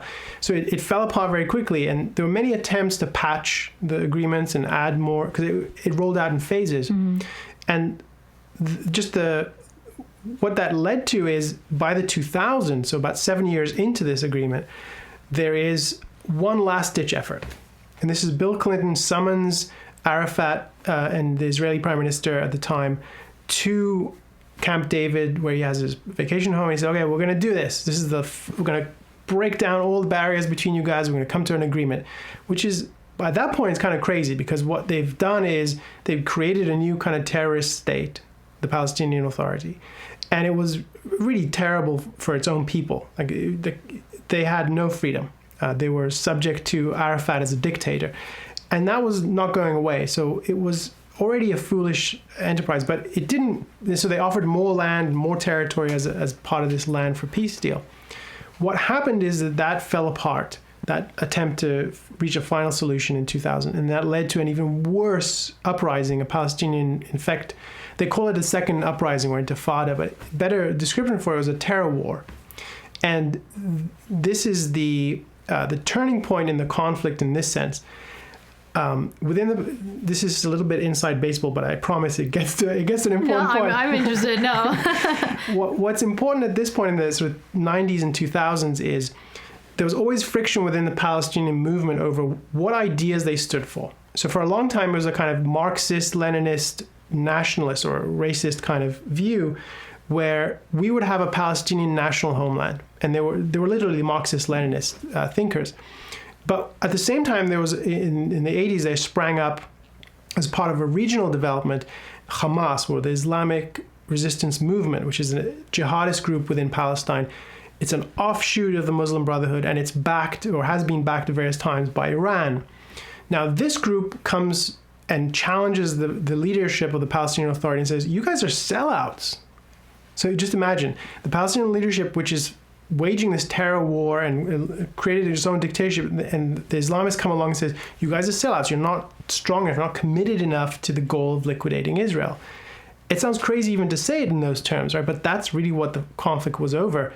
And what happens in the next 2 decades is the Islamists, particularly Hamas, though they weren't the only ones, they rise to prominence. They gain moral stature, and they're seen as, these are the uncorruptible leaders of the Palestinian movement. And they, in effect, by the mid-2000s, they are the vanguard. They're the leaders. So the conflict becomes a bunch of dictators trying to create their own new state under a Palestinian flag, to a bunch of Palestinian jihadists trying to create a jihadist state. And that's who we have today in Hamas. And there's a lot more to fill in the details, but you get from, there's a desire to create a new society that's basically free and that would make everyone free, and that's rejected by the Christian and Muslim population and the neighboring Arab states. Repeated attempts to liquidate Israel over time by those Arab states. An attempt to create a new movement of sort of these underdogs, the Palestinian movement, the PLO, and an attempt to make them sort of the sympathetic party in this conflict, to the point where they're eclipsed by sort of the worst possible group, which is the jihadists of Hamas. So the conflict went from being about what kind of society should there be for the Jews and the Arabs who live there, to, well, now today there's a basically free, modern, scientific society, Israel, and a group, the jihadists of Hamas and others and their allies, seeking to destroy that and create their own kind of Islamist tyranny, which they have in the Gaza Strip, which is a territory that they gained control of. So I argue in the book, and I hope that sort of the summary illustrates this a little. It's what's at stake here is not about land primarily. It's about what you do with the land. It's the philosophic issue of, is it free or not? And it's really a conflict between freedom and tyranny, and its variations on the theme of tyranny. So sometimes it's secular dictators, sometimes it's theocrats, but that's momentous. That's basically, it doesn't matter where you are politically. It doesn't matter what you think of Israel's religion or the Arab religion or the Muslim religion. It doesn't matter where you stand on those issues. If you care about human lives and freedom and progress, you should stand with those who represent it and try to achieve it, not those who are trying to destroy it and stamp out individuals and their freedom under the flag of Islamic totalitarianism. Can we talk about the Palestinian grievances that you write about? Because right now there's a really strong anti-Israel sentiment, I feel like. And if, Israel is the outlier of the Middle East, if it's the only place in the Middle East where you can be truly free and live your best life, why wouldn't more people be for Israel? Why is Palestine the David here if Israel's the good guy? Right. So there's a number of grievances. I talk about 4 major ones in the book.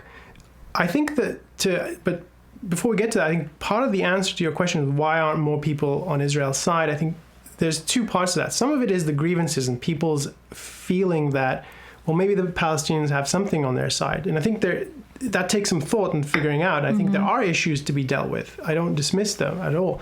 But I think a bigger part of the story is there is a kind of hostility to Israel because it's free and because it's successful. It's seen as a rebuke to the societies around it, which is in a kind of multicultural society that we have today. It's, who are we to judge, like, all societies are equal? Well, I beg to differ, and here's an example. Here, they start with even less than Saudi Arabia, right? Saudi Arabia has all these oil wells, and Israel doesn't have any of these things. A lot of it was desert, and they managed to create a much more thriving society than Saudi Arabia. And, well, that means that not all societies are equal. If you have a standard of human life, they're not.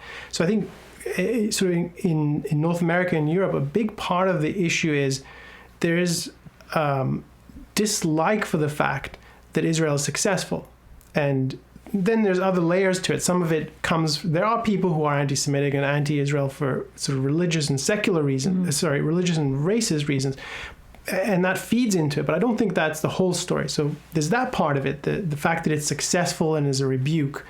Then if we turn to the grievances, part of the issue with the grievances is how people evaluate them. So if we look at the kind of narratives that come out from the, say, boycott, divestment, sanctions movement, BDS. The BDS as they're called, there are things there that will tug at the heartstrings. Families that were ripped from their homes 70 years ago, refugees who are not allowed to return home, and Israel is a strong, militarily powerful force, and it's punching down. Now, if you hear that, that's going to activate in people a certain kind of emotional response, and it's designed to be that way. It's, well, these people are getting screwed, and it's this big, powerful Israel is the bad guy, and there's a way in which people are preyed upon by this kind of narrative, which is designed to trigger them in a certain emotional way. And what happens is that their conventional views of morality lead them to think, well, there's got to be something on this side. The Palestinian cause has to have some legitimacy, even if we don't agree with everything they do. And there's got to be something wrong with Israel. Maybe their success is built on the back of the Palestinians. Maybe they're exploitative. Right.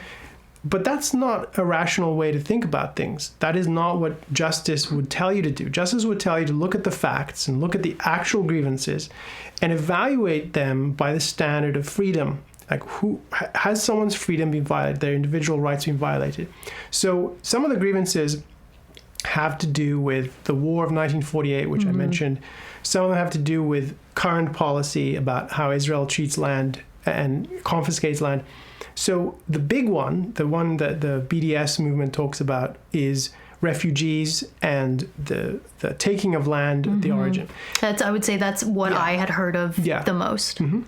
Now, those are hard issues in the historical details, but the short answer, or the short summary I would give here, and there's more detail obviously in the book, is the basic origin of how Israel came to be is that there were individuals and organizations that came and actually purchased land from their owners.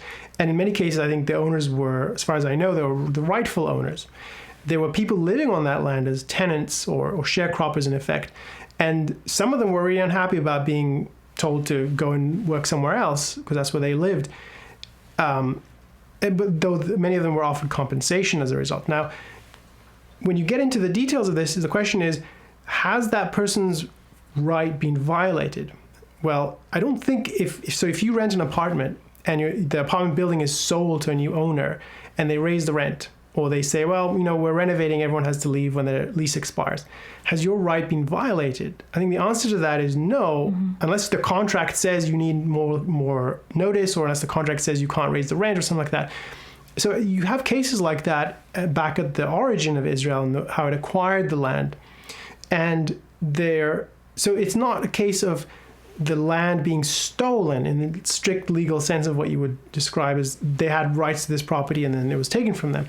There are people who are unhappy about having to move or having land that they used to apply, take and use for other purposes. But that's different, and it's the accusation there is a slippery one because it's designed to muddy those differences between actual theft of like property that was yours and taken wrongfully, and well, there are circumstances which are out of your control sometimes, but they're not good for you and you don't like them. But that's part of life, and there's ways to get around it. And all of this has to be put in the context that the incoming Jews and Zionists, and however they describe themselves, some of them were rabidly hostile to Judaism, which is weird. They came along. Really? Yeah, I mean, one of the founders of Israel, David Ben-Gurion, was an atheist, as far as I can tell.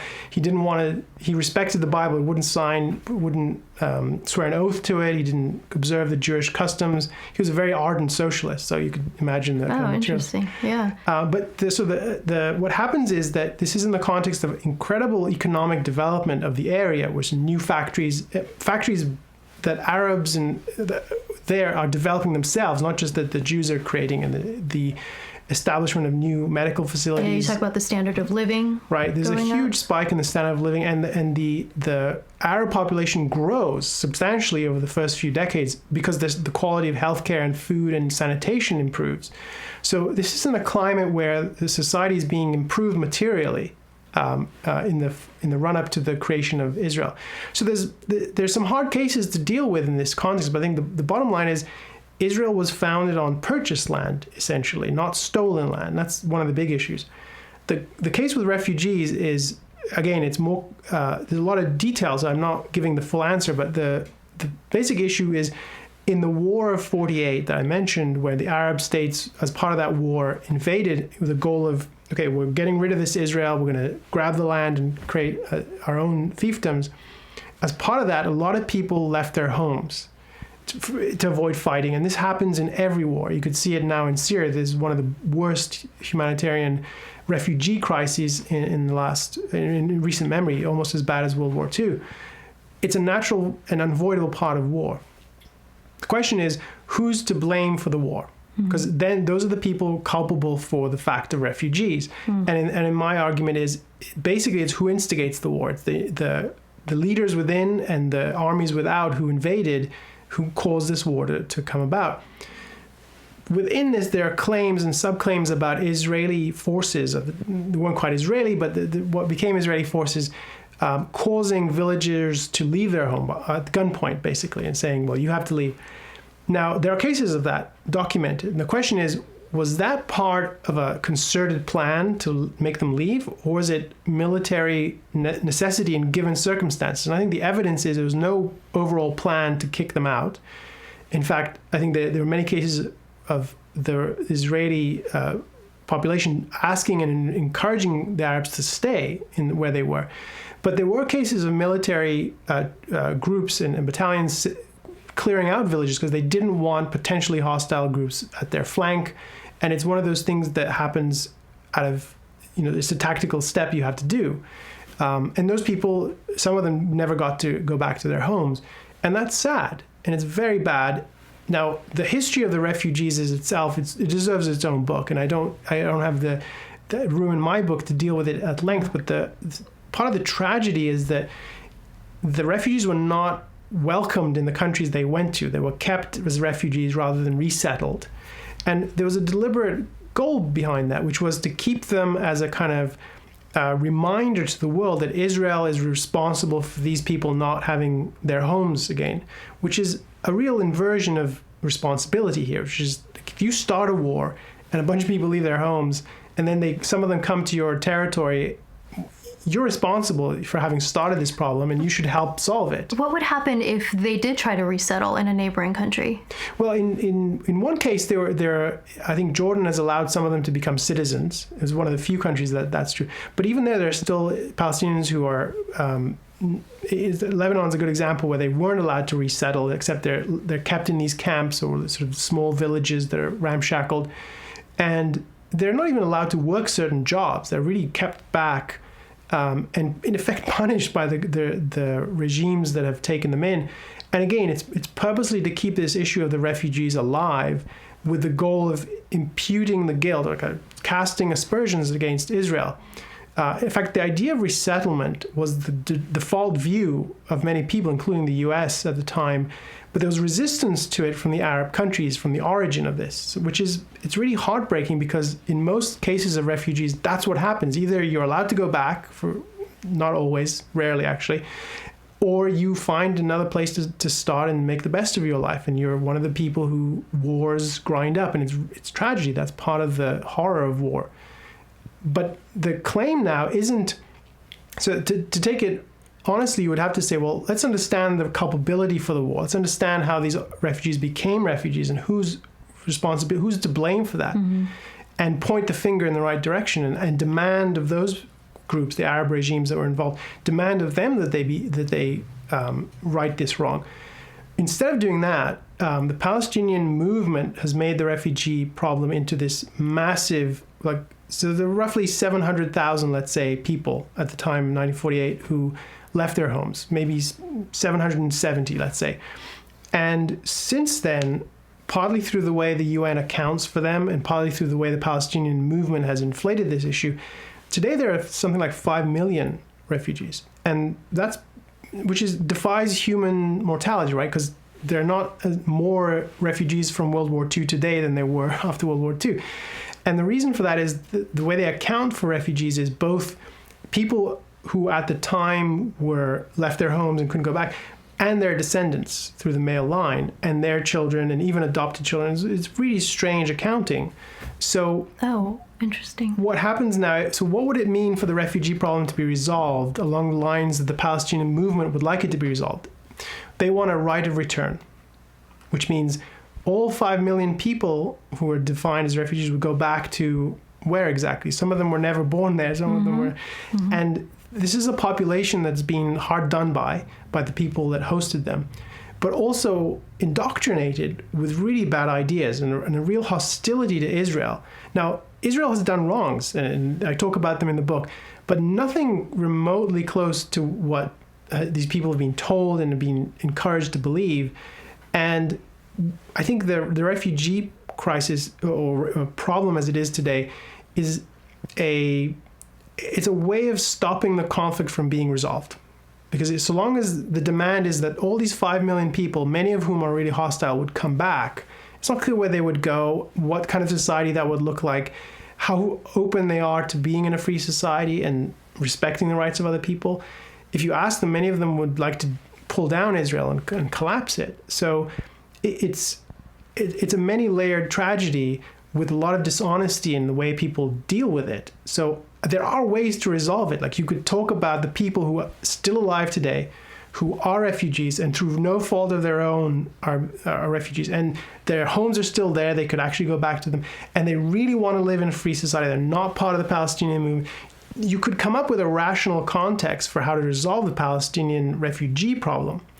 But that looks very different. It's very selective, and it has objective standards for who you would accept and under what conditions and what their lives would look like. It's very different from a wholesale, uncritical encouragement that 5 million plus people walk back to who knows exactly what. Now, what do they say they want? Do they say that their goal is to liquidate Israel? So, yeah. Is that public? Look at the charter of the Hamas movement from 1988. That is their goal. The PLO documents, their national document. So these are documented statements. Yeah, and it's not only in their document statements, it's also in their actions and their speeches. And there's this funny play that they have where in speeches and writings and television broadcasts to their own audiences, they will talk about it. But when it's to a Western audience, they will speak in a very kind of measured and euphemistic terms and a lot of code words. So when you think about the occupation, occupation is a big word, it's thrown around a lot. There's a real challenge about how to define it. What land exactly do you think Israel is occupying? Yeah, I'm curious. Yeah, and so at different times it's been different pieces of land. and we can talk about it. Does it include the West Bank and Gaza, or is it just the West Bank? And what about the Golan Heights? So there's real questions about how to think about that, and at what point you regard Israel as an occupying power. Is it even an occupying power? There's a debate about that. But then those are real questions, right? But then you turn to the way the Palestinian community and the Palestinian movement talk about occupation. They don't mean just the land that Israel has control over since 1967, which is the West Bank and the Gaza Strip. They don't just mean the land that Israel controlled in 1948. They mean all the land. Like, there is no part of the land that they regard as unoccupied. So to them, occupation is a kind of code word or a dog whistle, in effect, for Israel's presence in any of the land that we regard as we should control. It is our patrimony. It's our, our so forefathers. All of what is today Israel, they consider that part of the occupation as well. Yeah. When they say occupation. Yeah. And it's also an all-purpose accusation that the occupation is everything Israel does wrong, in addition to the land that it controls. So there's very strange ways of seeing it. And now it's worth looking at the way they talk about it, which is what I mentioned now, and the way they talk about it in TV and in broadcasts, in radio and in speeches, but also look at the textbooks that they give their children and what they teach them about what is Palestine. It isn't this piece of land that we would get if we sign this peace agreement, like with two countries side by side. Like a two-state solution? Right, the two-state solution, you could draw it all kinds of different ways on the map. That's not the map they give their children. The map they give their children has one state. Really? And it's Palestine, and it's all of Israel, in effect. So those kinds of things they're more evidence of a perspective that is, this isn't just about you want a better life. The Palestinian movement is not about giving their people a better life. In fact, they haven't taken reasonable steps to right any wrongs. In fact, they've committed many wrongs against their own people by, denying them freedom of speech, denying them the ability to live, and exploiting them. I mean, the kind of corruption we hear about in various Arab countries where, the dictator has various police forces, and if they stop you in the street, they can take your car. It's kind of arbitrary arrest. You talk about the morality police. Yeah, and there's morality police. That happens in the Palestinian territories. It is just like it's of a piece with the kind of societies beyond Israel's borders. So the Palestinian movement, in my view, is not true to its word at all. It presents a facade of seeking to right wrongs, and that's a lie. It's not really the motive. Because I think there are real things that need to be done to right wrongs. There are actual wrongs right now that should be righted, and I mentioned many of them in the book. But that's not at all the kind of thing that is being pursued or really championed. In fact, if you were concerned with freedom and the lives of individuals, you wouldn't educate your children. You wouldn't indoctrinate them with the ideals of martyrdom. And these horrific attacks where people strap on suicide belts and go into a pizzeria and blow themselves up, that is not a path to a greater, freer society. And so the one piece here that's really helpful, I find, in thinking about this is, when Palestinians say they want a state, the question is, what kind of state? Do you really want a free society? And the only justification for a new state is that you would be freer in it. And that's the evidence is you wouldn't be. And many Palestinians themselves don't want to live under their rulers. They want to live under Israeli rule. And that's been true for a long time. Because they recognize, look, we might hate the Israelis. We might think they're scum because they're Jews. We might not like being, there's jokes about us. Maybe people don't treat them fairly in the society. But they would much rather live in Israel because of all the opportunities that it presents and the freedom that they actually have, as opposed to the mythological freedom that their leaders talk about. And that's a reality. I mean, there are people in Israel who have citizenship, who are Arabs. They don't want to give it up and move under the Palestinian Authority or under Hamas, because they know that whatever distaste they might have for Israel, it is way better than living under a tyranny next door. Can you speak at all to your research of the current situation? I more of a day-to-day basis, because I feel like I've heard kind of extremes on both sides in terms of, the protests that have, been going on for forever, but I know recently there were some big ones. I've heard from one side that the Israeli forces have just been brutal against the Palestinians. Like I've literally heard that thousands have been killed by Israelis, headshots, that they're wearing shirts with pregnant women with crosshairs on them. And then I've also heard and read that essentially the other side, that Israeli forces are just defending their borders from violent, protesters and rioters, and that they're simply just defending. Can you speak to that at all? Because it seems like just two completely different narratives. Yeah, and I haven't been on the ground in this particular situation, so I don't have firsthand knowledge of what the Israeli forces are doing, but based on their practice and the kind of policies they have, I think they are defending their border. I mean, with the conflict at the border of Gaza, or the fence that they had, there's a real issue there, which is repeatedly in the past, there have been rockets fired out of Gaza. There have been tunnels dug with the aim of infiltrating Israel, kidnapping people and killing them. So if people are marching toward the fence with the goal of penetrating the fence, that is a border that you would want to defend. Are they using excessive force? I don't know that they are or not. I suspect that there's a lot of misinformation about what they do, based on the fact that when they were actually in a war with the Hamas faction in Gaza in 2014, and since then there have been other skirmishes, but there was a ground war and an air war with Hamas. The Israeli forces, we know because of documentation, because of video, they bend over backwards to comply with international laws of war, which have to do with protecting, in part, to protect civilians in the area, to the point where they even forfeit the advantage that they have by giving warning. Okay, they drop leaflets saying we're gonna be bombing here. We're gonna be going after Hamas installations. We're gonna go after the people who are keeping you down. Leave, find some safe place to be. And texting people and phoning them saying, look, your building is targeted. You have an hour to leave. And that, if you're... They do that? They really do that? They do that, yeah. And they did it to the point where they even have this technique where they shoot a warning missile at a building, which they call a knock on the roof. And once you hear that, it's within minutes you have to leave.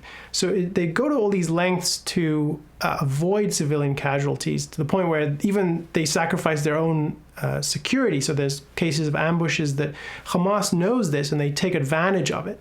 So that's the reputation they have, and I think that's the kind of military that they are. Now, are there soldiers who are doing bad things? That happens in all kinds of wars, and I don't know enough to say one way or the other. I'm skeptical of the stories because there is just an incredible amount of bad reporting about this, which is, it's bad in the sense that it's slanted by a desire to vindicate the Palestinian movement, to the point where, there are stories. I talked to someone who was a journalist for the AP in Israel, and he worked in the territories with the Palestinians. He tells a story about Hamas gunmen bursting into their newsroom and giving them an order saying, this is what you will not report about our activities. Wow. And not only do they have to comply with that, but they also don't report the fact that they were told to do this. Wow. So there's ways in which reporters are intimidated by the Palestinian movement. But then there's also the kind of sympathy that some reporters feel for the Palestinians. So I think there is bad reporting in multiple ways. But it's quite possible, and I would believe stories if you could document that soldiers are doing the wrong things. And if that's the case, then under a rule of law, you would punish them if they're defying orders or behaving in ways that are reckless. But that's what a decent society would do. And I think Israel has taken some of its soldiers and punished them for wrongful conduct in the battlefield. So that's sort of the state of how they conduct themselves. There's a secondary question to ask: are the rules of war that they follow legitimate? Should they be giving so much warning? Should they be sacrificing the advantage that they have? Should they be handing a kind of tactical advantage to their enemy? And I've written about this in other contexts, and I think it's a real question that in any war, whether it's Israel versus the Palestinians or America versus whoever, there's real questions about the morality of war and how you would conduct it. And I think a lot of the principles that are now common in the conduct of war across Western countries are they're self-defeating in many ways. So I think there needs to be real thought about those principles in the first place. But that's sort of a meta question to your issue. You also talk about why you think America's involvement has kind of been counterintuitive. Yes. Many people think that America has been overly supportive of Israel, and that's a problem. And I think that the evidence shows us an entirely different story, which is it's true America in terms of rhetoric and policy is, you can't find an American diplomat or president who doesn't say, we're the staunchest friends Israel has, and we're and then signing these massive military aid deals. So there's, at a certain level, it's plausible that America is super supportive of Israel. And I think there's something to that. It's a reality to it. But what you see in terms of the practice of how America conducts its policy, it's very different. And it's the failing I would diagnose is that America is unprincipled. So it has a lot of rhetoric pro-Israel. But when it comes to what do we do in practice, it doesn't evaluate the two sides objectively, Israel and the Palestinians. And as a result, so the consequences of our policies have been we undermine the party that we say we're in favor of, and we empower the party that is hostile to our values. So the arch example of this is many people sing the praises of George W. Bush for being one of the most pro-Israel presidents in recent memory. And he thought of himself as super supportive, and a lot of the people who voted for him did so because they thought he was going to be Israel's defender. The reality is that it was under George W. Bush that the U.S. enabled the Islamists of Hamas to gain greater power than they had before through this democracy campaign that America brought to the Middle East. And what happens is the Bush administration said, we believe in democracy. Everyone should have democracy. And we can't tell you who should be the winner, right? That's part of what it means to have free elections. And that includes Hamas. And this is completely out of context, because you'd have to say, well, is Hamas like the Green Party, like the Democratic Party? Is it a legitimate political endeavor, or is it a gang of killers trying to dominate and create a theocracy? It is that. It is not a political party that belongs in elections. People were telling the Bush administration, look at who these people are, judge them, evaluate them properly. And if you did that, you would say, they don't belong in elections. It's crazy. And yet we insisted, the U.S. insisted, against the best advice within the administration and from Israel. This is madness. And in fact, what happened? Hamas won the election. And once it did so by a landslide, it won, and then it took over the Gaza Strip by force from its rival faction. So in effect, what happened is, in the name of this confused vision of a democratic Middle East, and a vision that refuses to admit the facts, refuses to admit that Hamas is in fact as bad as it is, and that many people support it, in defiance of those facts, we pushed forward and we enabled them, we gave them greater power than they had. We, in effect, ushered them into leadership of a new territory, the Gaza Strip. So what you have is the president who is telling us he's going to rid the world of evil and go after terrorists wherever they are, creating a new Islamist terrorist regime, in effect, in Gaza. Now, that is a consequence of a policy that turns its back on moral judgment and turns its back on the ideal of freedom, even as they're talking about bringing democracy to the Middle East, because they really don't understand what democracy is. And they certainly did not understand what foundations of a free society are. So, and this is under an American president who is pro-Israel. Now, there's many ways in which people are not willing to admit that that was under Bush's tenure. Like, he's supposed to be a hero of this idea. But the reality is very different. I mean, our policy doesn't recognize the character of the two sides objectively, doesn't evaluate them. And the consequence is this chaotic spinning of, well, have elections. No, that didn't work. Well, maybe we should have a different leader. Maybe that didn't work. Well, let's go back to the peace talks from 20 years ago. That's not going to work. Nobody believes in that. And it's just spinning around the same ideas, refusing to actually judge and face the facts. Do you think America should take a step back? I think they need to do two things. One is recognize that a lot of the problems are the result of an unprincipled approach, and just admit that, okay, this is on us. We've made this worse by trying to push these two parties to a peace agreement that was completely crazy, that could only have empowered the worst of the Palestinian movement. Just admit that and start from zero and say, okay, that didn't work. We can't continue that. And the second thing is actually understand what it means to have a principled approach. So admit the failure and then pursue the positive. And the positive would tell you, here's the scope of our interests in the Middle East. This is how to think of what's in our self-interest. If you're thinking back to our discussion of what is it to be selfish, have a selfish goal, which is, what do we actually care about? We care about our lives, our freedom, and the threats to that. We care about freedom as an ideal for all people in all places.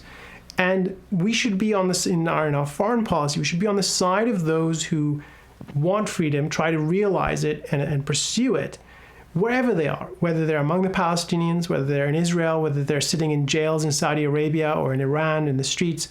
Those are the people we should encourage and support and boost against the forces in the region that are obviously hostile to us, among them the various Islamist factions, the regimes that lead that movement, Iran, Saudi Arabia, and really put our foot down and say, we stand with freedom and free people. And that, in this case, to the extent Israel is free and for as long as it's free, we stand in support of them against all of those groups and regimes that are hostile to freedom. And we want those to be weaker and Israel to be stronger. And there's many ways that would play out in practice, but I don't think turning our back on it is a solution, because turning our back on it doesn't make the Islamists hate us less. And it doesn't make Iran any less hostile or Saudi Arabia any better a regime. And it makes part of having a principled approach is recognizing part of the mistakes we've made here are putting our arm around Saudi Arabia as if they're an ally, which is a sordid policy. It's disgusting.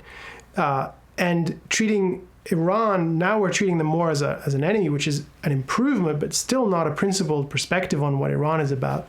And all kinds of ridiculous relationships we have with these regimes where, if Assad weathers the civil war and he's in power in 5 years' time, I wouldn't be surprised if he's treated as just one more leader in the region, despite everything he's done. Because I think the ability of our foreign policy thinkers and establishment to evaluate and act on our rational judgment is so low. It's basically, it's anathema to them. They regard it as, well, that's only an obstacle to getting things done. And my argument is, no, it's the means of finding solutions and finding a rational path out of the chaos.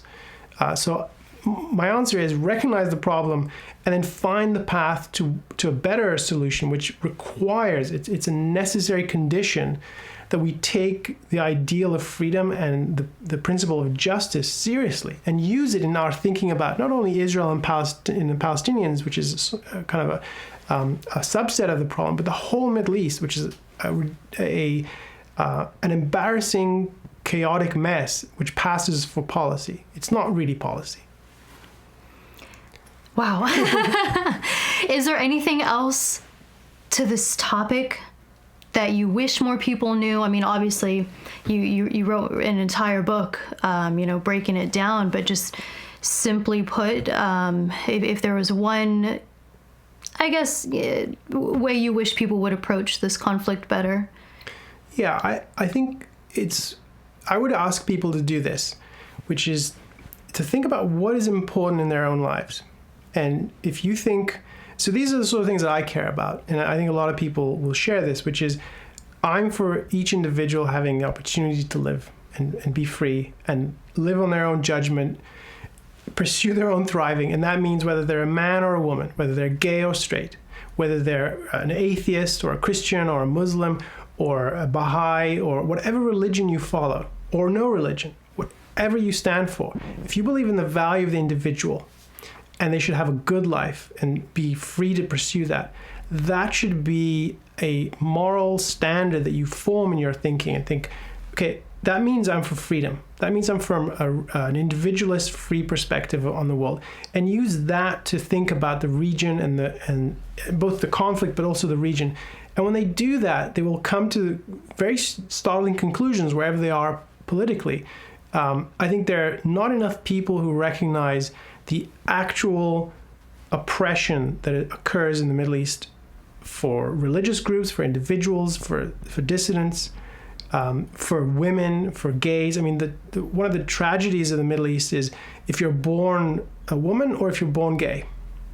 Neither of those is a good outcome unless you're in Israel, just parenthetically. But having that perspective on life, an individualist, secular, principled approach, I think it's incredibly illuminating. And it helps you untangle a lot of these hard issues, like the ones you mentioned with the grievances and the kind of moral thinking that's clouded by people's emotional perspective. And it's not a subjective view. It's important to get that is an objective standard. The ideal of freedom is true and good for all people in all times, in all places. And we should recognize that and not be shy about it, not apologize for it, and certainly not sell it short, which is a common thing that happens today. Not enough people in our country today actually understand freedom, and not enough of them value it. And what I would ask everyone is, if you want to understand the world and understand the Middle East in particular, that is the starting point. You owe it to yourself to really dig into it. Yeah. Wow. Well, thank you so much. I mean, if anyone wants to do that, I think your book was very illuminating. What Justice Demands. I'll throw it up just so they can, see what it looks like. Super educational. Thank you so much for coming on, for breaking that down. It's probably one of the most complicated topics, politically, historically, everything. So, so that was really great. Thank you so much Thank you for having me. Coming on. And yeah, we'll have to have you back and, just fill in and talk about it again, as I'm sure we'll be able to do easily. But yeah, thank you so much. Great. Thank you. This was great. Hey everyone, thanks so much for watching the episode. If you're interested in contributing to the conversation and supporting the show, there's 2 easy things you can do. 1, click subscribe, and 2, visit our Patreon page where you get exclusive access to the Exploring Minds community.